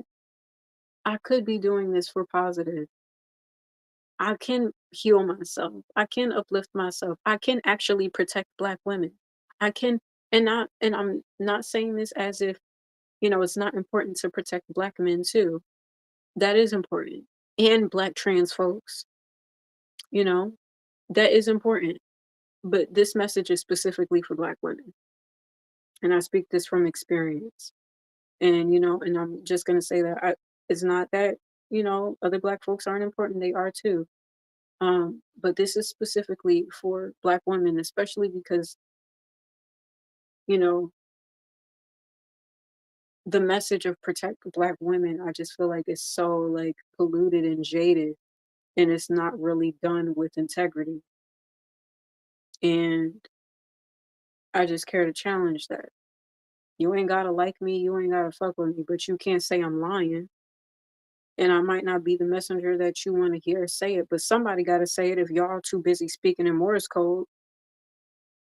And again, like us as Aquarius, we just want to talk about it out loud. But, it takes time. And, sometimes in those seasons of uncomfortability, it takes us to be able to usher in that era of speaking the truth, of spiritual elevation and awakening within our communities and hearing the uncomfortable things for the betterment of all. So with that said, I hope y'all receive this well. Um, I say this all with love. I say this with true passion and frustration, especially in situations and circumstances where I feel misunderstood. And I don't mind, like, you know, look, again, I'm not apologizing anymore. I said what I said from this day on. And chances are, if I say something, it's not with the intent to offend, it's with the intent to awaken. So if you feel triggered by the things that I say, if you feel upset about the things that I say, or it makes you uncomfortable, good. I want to make you uncomfortable because what you're doing is not okay. What's happening in our communities is not okay. What's happening in the industries is not okay. What's happening with the people in positions of power, the people that we look up to, the legends, the icons, the veterans. It's not okay. And I say it with love and respect, but it needs to be said. And if you're offended, I'm not sorry because I'm saying the truth that y'all keep wanting to sweep under the rug because it benefits y'all to keep the problems alive. And I'm saying, no, we're not doing that because we deserve better. Not only as individuals, not only as Black women, but as a community, we all deserve better. And I truly believe we can be better. I truly believe we can get better. And it starts with addressing the real problems and having the uncomfortable conversations and calling the shit out. Even if it bothers you, it needs to be said. And I never mean to come from a space of malice, although there are a lot of times where I'm passionate and I'm frustrated and upset about the circumstances. And there are times where I do be wanting to cuss people out and do. Um, and I might say things that are um aggressive, but most times than not, I truly make an effort to come from a space of love. I truly make an effort to come from a space of really wanting us to be better as a whole, not just me, not just my own experience. Yeah, I mean, of course, in my own biased way, I would like to just go to the grocery store and buy stuff like anybody else, but I have to live with the experience of being a Black woman and being Nerisse. So yeah, I'm going to address the issues that I live in my everyday life, but I don't just address these issues for me, even though my experience is obscure and unique. There are aspects to my experience as a Black woman that I know is universal for other Black women. And if I can use my own experiences to address issues within our community, then I'll do that. Because I don't care about just me, I care about all of us. Even the people who give me a hard time. Even though, don't get me wrong, I do still want to mollywop people. I do, because I'm human. And I'm at a space where, like, I have no problem standing up for myself. And if it involves me having to mollywop people, then so be it. But I don't want to have to do that. I really just want to be in a space where we can joke about stuff and know that we're not trying to offend each other. When we could tell our stories and not feel like scared to speak our truth because of else might be offended. Although those people weren't offended when they was saying all of this shit about you, dragging your name through all types of dirts and muds. So yeah, you have a right to speak your truth,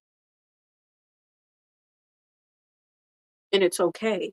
And don't let people silence you. But we should get to a point where we shouldn't be silencing each other. Where no, I'm gonna speak my truth, and you're gonna have to hear what I have to say. You're gonna listen to what I have to say. 'Cause y'all done had y'all 30-year run of free speech and all of these things. Now I'm gonna have my 30-year run, telling my truth, telling my story, telling my side. And if people feel a way, well, I felt the way when I went through it, but I have the right to speak my truth.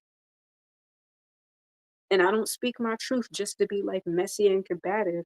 I speak my truth because it's only fair. And if I had it my way, I wouldn't even have to address these things. But it's only fair that I speak my truth. And it's only fair that I say the things that I need to say, regardless of how people feel, just because the truth does hurt. And I don't want to say it in a way where I'm intentionally being inconsiderate to other people's feelings, but I'm saying it because it's the truth. And like I said before, I'm not good at being deceptive. I don't know how to play those games. Other people are very skilled at that. And with that said, it should make you question exactly the details of their stories. And again, there's not a situation where I ran away from where I wasn't willing to apologize or be accountable for my part. However, in me doing so, you can't be mad when I tell all my story and all my truth and the details. There hasn't been a situation that I ran away from. It might have been hard for me to deal with it and address it right then and there, but I was willing to address it and apologize for my part. But let's be real. Let's keep it real. Let's keep it honest. There's never been situations and circumstances where like other people involved weren't willfully involved, respectfully. And that's just the truth. That's the facts. There's never been a situation where I peer pressured anybody into doing anything that they didn't want to do willingly. But there were certain circumstances where I was in environments that, again, influenced the lower vibrational part of myself, where I was out partying and drinking and this and that. But thank God I snapped out of that. Thank God I made the decision to say, you know what? I want to clean my life up. I want to be sober. I want to be healthy. I want to be clear in my mind and my thoughts. I want to be confident in who I am. I want to take better care of myself. I want to have better health. You know, to be a better vocalist, I shouldn't be out here smoking like that. You know, I want to take better care of my hygiene because I didn't grow up with my mom and I've had struggles through the years and all of that stuff and dealing with puberty and my period and all those things. Even though as women, our wombs are literally under attack and it's fucking atrocious, especially when we do it in our own communities. It's disgraceful. But regardless, I'm willing to do the work to be the best version of myself and actually heal those things. So I made all the points that I wanted to make in this video. Again, like I said, going forward, like, you know, of course, if I'm like clearly in the wrong, then I'll apologize. But I'm not going to keep apologizing for stuff I've already apologized for. I'm not going to keep addressing things that are already addressed or corrected or fixed, whatever the case may be. And I understand like it works to people's benefits to keep bringing up the past. And it's like, all right, if you want to do that, we can play those games. You want to bring up my past, I'll bring up some other people's past. And you know, and if you don't want that smoke, then leave me the fuck alone and respect the work that I've been doing. Respect my not only my work as an artist and as a creative, but respect the work that I've done as a woman, you know, in an environment, in a society that's intentionally crafted in a way to hold me back so I don't win. But I still show up and I care to be a better person anyway. I care to be a positive person anyway. I care to be the type of person that wakes up and thanks God every morning. I care to be the person that's that's centered and grounded in faith and I speak to God and I pray often.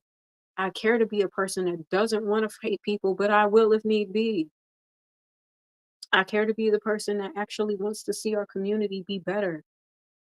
I care to be the person that wants to support Black owned businesses. I care to be the person that banks Black and was heavy on that for years before it was popular. I care to be the person that sees people winning and wants to celebrate people. I care to be the type of person that give people their flowers and their credit. And as much as people want to bring up the negative stuff, like, oh, I remember when you said this about this person. Okay, well, let's bring up the time when I praised that person. Let's bring up the time where I was like, yo, this person is so talented. Let's bring up the time where I was like, yo, even though I might have been shady about that one thing, but they did their thing over here and I gave them their props. Let's talk about that. Let's bring that up. Let's reference that. It's like, oh, we remember when you did this. Well, okay, well, let's bring up when I donated to a cause to rectify that situation. So like miss me with the BS. I'm not apologizing no more. I'm just gonna let my actions through the years be proof of my integrity and my character and what I stand for. I'm not gonna keep going back and forth with y'all. Y'all not gonna keep trying to bait me into ranting and raving. Like y'all don't deserve my rage. Y'all don't deserve my energy. But if you get my rage, I promise you, you're going to regret it because it's not going to be in your benefit, not any fucking more. When you feel my rage, it's going to hurt. But just know it's going to hurt first. Then I'm going to pray for your recovery after, and then pray for the healing so we can get through that and evolve as a people. But stop playing with me and stop playing with my emotions, especially when y'all say y'all protect Black women. If you protect Black women, prove it. And I dare y'all to protect Black women in a way where you don't have to tear another Black woman down, especially over orchestrated scenarios and circumstances in society that are set up for her to intentionally fail. And especially when y'all know this. It's one thing if people are just acting out and they don't know this, but y'all know this. Y'all know of the things that influences our behaviors. You know of the things that influence our communities and our society. You know of the weird, demonic, spiritually abusive things that are going on. So stop fucking playing with us and actually protect and uplift and empower Black women.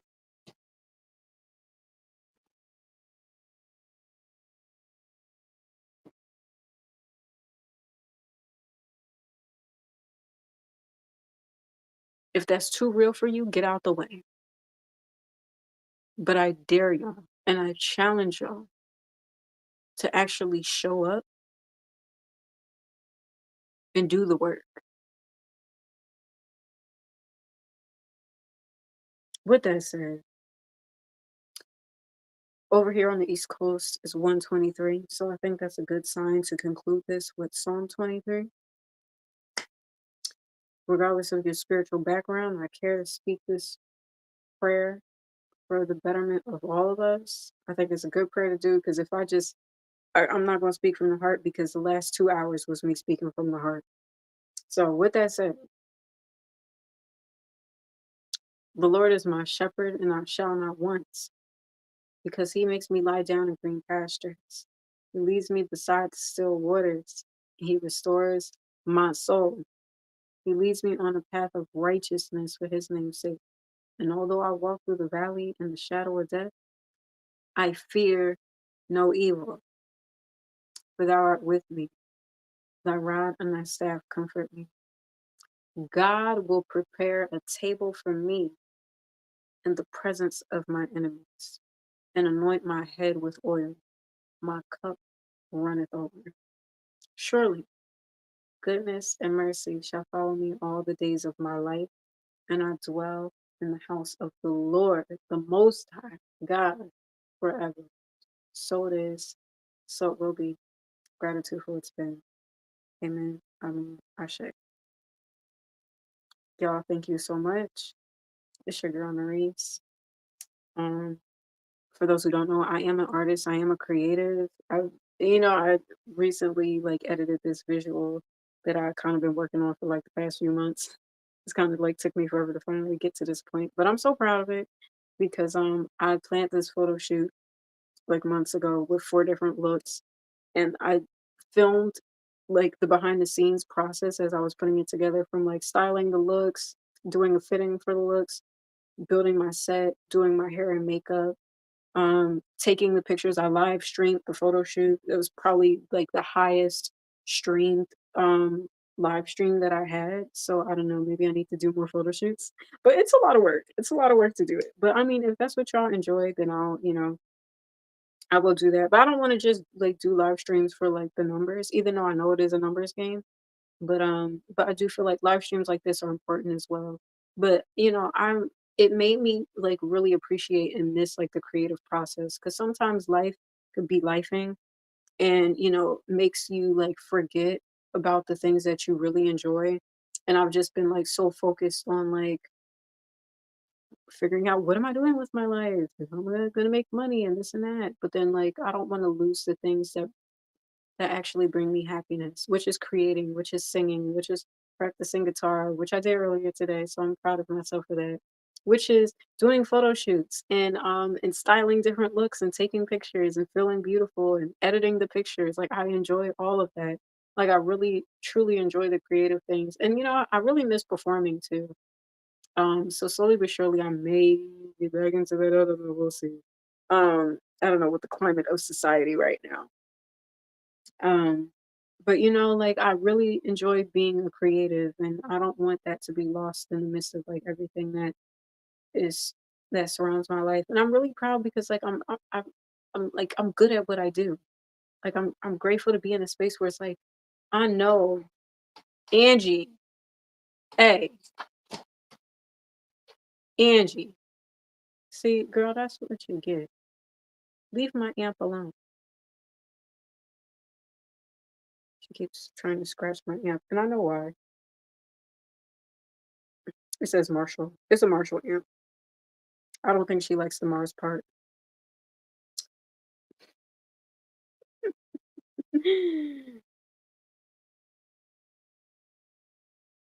Yeah, I know. It's okay. I'm not too mad at you scratching it, but like it's my good amp and I spent a lot of money on it and I would really appreciate you to not scratch it. But I get it. I understand spiritually, energetically. Anyway, I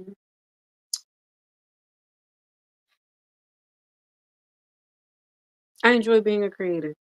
That's truly I'm just patiently waiting to get to a space and time in life where like that could be the primary focus is my art. Because through all the years of like, I said like being sober and not really hanging out like that anymore and not dating around and all these things.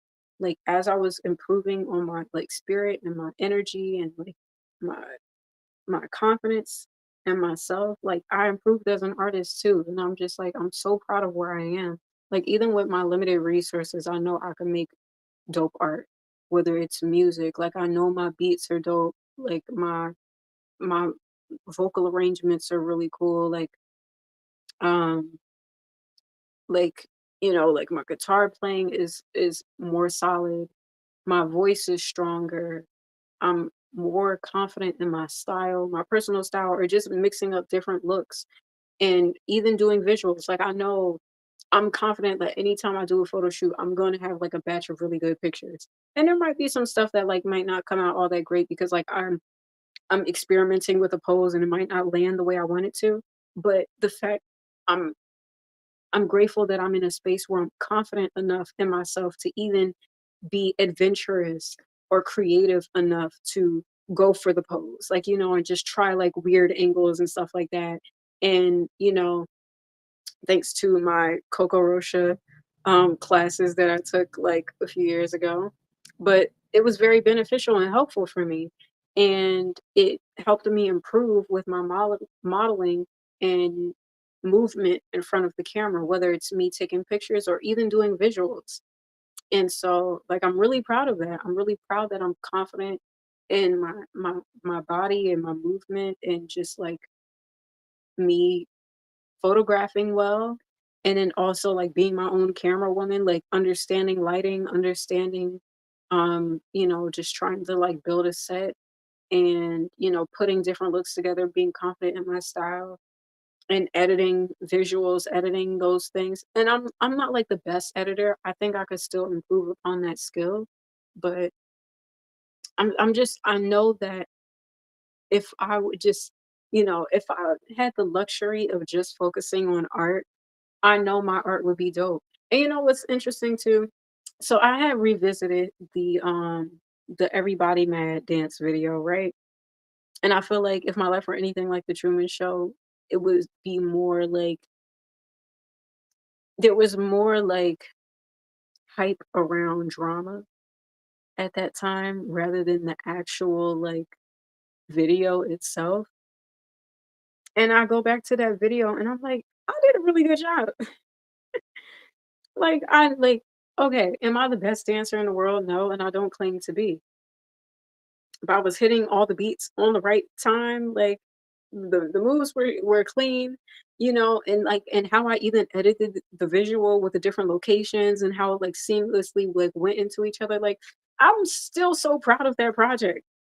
You know, like I'm proud of the visuals, I'm proud of the look, the styling, like the frame, the glassless frames, like come on, with the green jewels because it matched with the fit, like and the boots. And let me tell you, my fucking feet was hurting shooting because I was going to all the different locations that same day. I think was it all one day? Yeah, I went to all these different locations. I was filming. I had to do several different takes, you know, and mind you, I was wearing like point toe shoes and I fucking hate point toe heels. And it was a stiletto heel. It was kind of short. It wasn't like I think it might have been like 4 inches or something like that. It's like a little bit above a kitten heel, but not really like a high stiletto. But like still walking around in that doing full out choreography, Beyonce choreography at that, like, it was a lot. But when I was really looking at that project, I was like, "You know what? I did a really good job." Like, I'm still so proud of that project. I'm like, I'm proud of how the video came out, the intention that was behind it, of the different locations, of what it all meant for me. And even though, like, the whole, like, campaign to, like, sell the merchandise wasn't really successful, even though like it was gonna happen. Like, you know, if I were to sell anything, I was going to make those donations because I was already donating to causes that matter to me without doing all of that. But you know, it's funny like seeing the whole thing that Kalani did with the Palestine video. I'm like, I literally did the same thing, you know, but whatever. And I think that that's dope. I think that her doing, you know, because I mean, I don't see her as like a dancer, but I've seen that she's done a lot of choreography in some of her projects, and I don't really listen or follow her like that. But I thought that that was dope, and I'm like, I literally did the same thing, like with that video, and you know, and I'm glad that I waited to do that project because I wanted to do it like a year or two beforehand, but I don't think the choreography would have been as sharp, and it wouldn't have been done with the intention that I did, because for those who don't know, I did 4 different locations, 1 location by the monument in Trenton, New Jersey, where I mean, there's statues in front that you see behind me, but the monument has George Washington all the way at the top, and it was supposed to be representative of each location represented something. So that location represented mass incarceration for me. And there was like doors behind me with the bars on it. And because even though it's a monument celebration of George Washington and the road to revolution, like the Revolutionary War, fighting for the independence of the USA. He had slaves at that time. And you know, slowly but surely over time, the loophole to end slavery just transferred into mass incarceration with the 13th Amendment. So that location was supposed to be representing of that. Um, the other location was the soup kitchen, Trenton area soup kitchen, which is a place that I've done community service work and volunteered with for years. Like when I was in high school, I volunteered there, and even as an adult, I volunteered there. Even though I was going through a lot of tumultuous things in my own personal life, I still wanted to feel like I was doing something of like value of service, and so I volunteered there, and so I wanted to use that visual to highlight a space that can give back. So it's like, okay, whatever, even if you don't donate, you know what that is, and you know that there's a facility that's feeding people who might not have you know, might be dealing with food scarcity. And that matters to me, especially in my own personal life where I literally several times have bought meals and food to hand out to people in my community. I don't have to do that, but I care to do that. And I haven't done it recently, but because I'm dealing with my own personal stuff and just trying to get my own life together. But I'm like, okay, if I could use my art to make a stance and do something with meaning and intention, I was very intentional about being at that location. Then the other location was a school that I used to go to, an elementary school. And I feel like it's even more symbolic now than ever, like with, just so much that's been going on in society versus what the issues were to my knowledge at that time. And it was really not only a ode to my inner child that always wanted to be like that fabulous superstar, or at least have that fabulous superstar moment of like doing choreography and like being dressed and styled um as a performer. And and so often I felt like this like awkward little black girl at that time. And but also it was representing like, just the issues with kids going through bullying in schools, and which can lead to suicides or school shootings. And that was the representation of that area there. And then you can also see like the American flag in the background, which was intentional. um and then the other location was um the bank, TD Bank, which was the initial location that I wanted to film at, because it's like, the whole song is like getting money.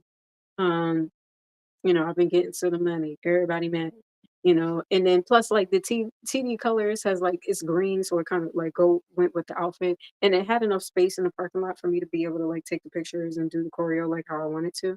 But really, like it was just my attempt to use art to, in hopes, create some type of like a financial manifestation to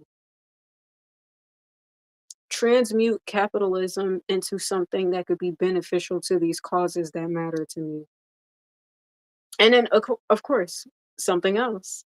Um, it was a location that I ended up not using in the video, but I did take pictures there. There was an abandoned hospital that's not far from my area, and one, it was supposed to be like in honor of my grandmother who had breast cancer, but also um it was a goal of mine to like revamp and rebuild that hospital, because the closest hospitals aren't in our town.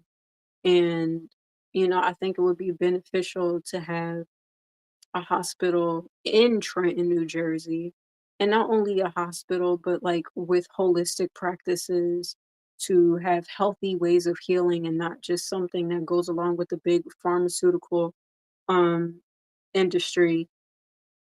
Excuse me. And speaking of the big pharmaceutical industry, there's a point that I wanted to say with that, and then I'll end on that note. But and so I ended up filming at that location, even though I technically wasn't on the side that I wanted to film at, which probably would have been more visually pleasing. But I don't think I would have, like, I would have had to like break down the gate to get to the area that I actually wanted to film at. But aesthetic wise, it just wasn't pretty, because like it was an abandoned building, and so like the windows were kind of cracked and all this stuff. So like visually, it just didn't look good. So I ended up not using that footage. But that was the intention. I was there for a reason. It wasn't just like, okay, I'm just doing this choreography here. Like there was a whole like mission intention with it, rather than just me doing like this dance with the money outfit and I look good and I'm cute and I'm doing the choreo. You know, if you haven't seen it, just look on my page. Like, if you look on my channel and look at the first group of the first playlist of pictures, I think it's like Third Eye Visions or like my creative work. If you like just scroll down, there's the video of me with the green outfit on, and I'm dancing to Everybody Mad, Beyonce, Coachella choreography. And I was really proud of this project, and I'm still am proud of that project. But I just feel like, I mean, I did get some views on there, like on my shorts. I got at least like 1,000 views, but I feel like people, if my life were like the Truman Show, we're more caught up in the like, oh my gosh, you're doing a Beyonce dance, versus like, look at what this video stands for. Like look at the things that she's highlighting in this film, and the fact that like, and she's eating the choreography. Like, can we talk about that? Like, she's eating the choreography, she looks fabulous, and there's several issues that's being addressed within her community in this project that it's like, okay, yes, it's just a, and very much inspired by Beyonce because the whole intention, or at least so we know, there's probably other deeper meanings that's along with the homecoming, but at least of the surface of what we do know is that it's representing HBCU culture and highlighting, you know, historically black colleges and all these black dancers and performers at Coachella with her, which I think is beautiful. And with the fact that she used that performance with intention, inspired me to do that dance with intention, So it wasn't just like, okay, watch me do this dance and, and do my little Beyonce 8 count. But yeah, because like there's other things that matter to me. And if I could use my art to like tie in something important, and then of course you're gonna get the people that's like, oh, it's performative. Yeah, bitch, I'm performing. Like the fuck like, yes, I'm performing. And not only am I performing, I'm also highlighting different things that matter to me in my community. And and it's like, okay, that whole thing of like complaining about something being performative, it's like, I could have very much have, like, just made this a regular dance video like the initial plan was in the first fucking place, you know? But I didn't. You know what I did? I took the extra time and energy to drive to each fucking location, set up my camera, burn my sage, play the music, run back and forth, start the music, start the camera, get in the spot, get on the mark, do the choreography. Oh, I ain't like that take. Let me do it again. Okay, cool. I gotta drive to this other location. Like, if I was just doing it for the art, or just doing it to be cute, I'd have just filmed it at the bank and kept it pushing and made it like a money manifestation for myself. But nah, I say, you know what? I don't want this to just be a money manifestation for me. How can I do a money manifestation for different causes in my community in Trenton, New Jersey? Because I care, you know? But anyway, but yeah, I'm proud of that project. I'm still proud of that project. And I revisited that video and I was like, I really did my thing. Like from the styling, the edit, the choreo, like and just like the intention. I'm still so proud of it. I'm still so proud of that project. Even though it didn't amass like any great success yet. But I'm still so proud of it. I think I did such a great job, and I feel like for the first time, like, that was the first time I did a project or a visual with choreography where I felt like I ate that shit, you know? And do I think, like, I danced to Beyoncé's level in any way? Absolutely not. Like, I'm not delusional in that way. I'm delusional um, in confidence, but like, I know what it is and what it's not. But for me, the girl that's not classically trained or, hasn't been doing 8 counts since I was 8, I have been doing dance on and off through the years, but, I'm not a traditional dancer. I don't dance all the time. I'm proud of it. I'm still proud of that project, and I think I did a great job. And, and I see how, like, people could try to, like, flip it to a negative or use it against me or whatever the case may be. I'm just like, "You know what? At this point, y'all just haters because y'all can't say when I do photo shoots for the last few years, when I put photo shoots together and like projects and stuff like that, the last few photo shoots that I've been doing for the last few years, you can't tell me I haven't eaten that shit up. Okay, you can't tell me I can't style a look. You can't tell me I didn't put that thing on in the outfit and slay the fit. You can't tell me that when I was working with the hue lights and the different colors that my lighting wasn't on point and the cinematography and the what do you call it? The color grade wasn't on point. Like you can't tell me none of that shit. At this point you hating. At this point you hating. Like you hating. You gotta be. Because you can't tell me that my photo shoots don't be fabulous. Cause they do. They are at this point. Like at this point I know what the fuck I'm doing. And I can say that confidently, and I say humbly but confidently because it took me some time to get to this point, and I'm just so grateful for what I've learned to get to a point where I can confidently say, like, yeah, I slayed that fucking fit. And I dare you to say I didn't. And I'm proud and I did my thing. And some of it doesn't always have to be intentional. Some of it is just like I just felt like being cute and taking pictures, and I knew I was gonna slay these pictures, and I did. And what?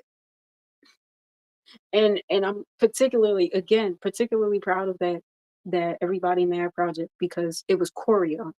And that's something that I always wanted to work at and be good at. And I feel like even a year later, I think it's almost like in a few months it'll be like 2 years. I still like, damn, I did my thing and I'm really proud of it.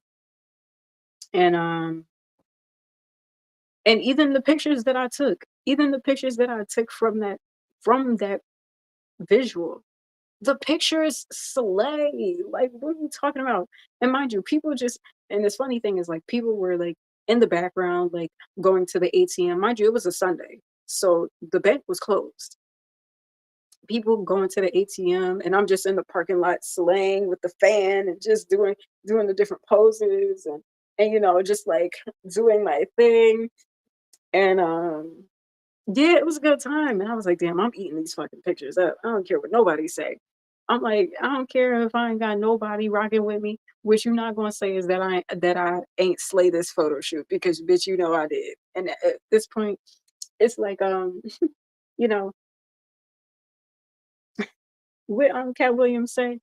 And it's Pimpin' Chronicles, which he had this is the only pimping that we allow. Is any pimping that Cat Williams does. If it ain't Cat Williams, we rebuke it in the name of Jesus. But Pimp Chronicles, when he had the green on, okay? And he was like, if you ain't got haters, you need haters. Because sitting up here saying my hair ain't luxurious and you know it is, bitch. Like at this point, that's how I feel about my creative projects. That's why y'all hoes be trying to like get me stopped up with all this extra bullshit that ain't got nothing to do with nothing. Because if we talk about the beats, if we talk, you ain't even gotta like the songs, but you can't say the songs is whack. Okay, even if you say like, okay, this ain't my cup of tea, or I don't really care for this beat, but the beat ain't whack though. It's like, all right, I don't really care for this song, but you know what? At least in this song, she's speaking for motivations for the dreamers out there, for the people that's ambitious. You ain't gotta, you ain't gotta like it, but you can't say that it's not dope, is all I'm saying. It's like, you know what, Ari, she not my favorite singer, but she can't sing. Bitch, where? Not like, you lying.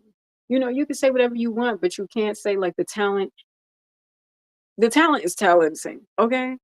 And I'm proud. I'm just super proud of myself. And, I'm just having that moment to reflect on here. And you know what? Okay, I've been on this live stream for like mad long. So we did the prayer already, but I just wanted to say, if you enjoy it, make sure you check out my music, check out my live streams.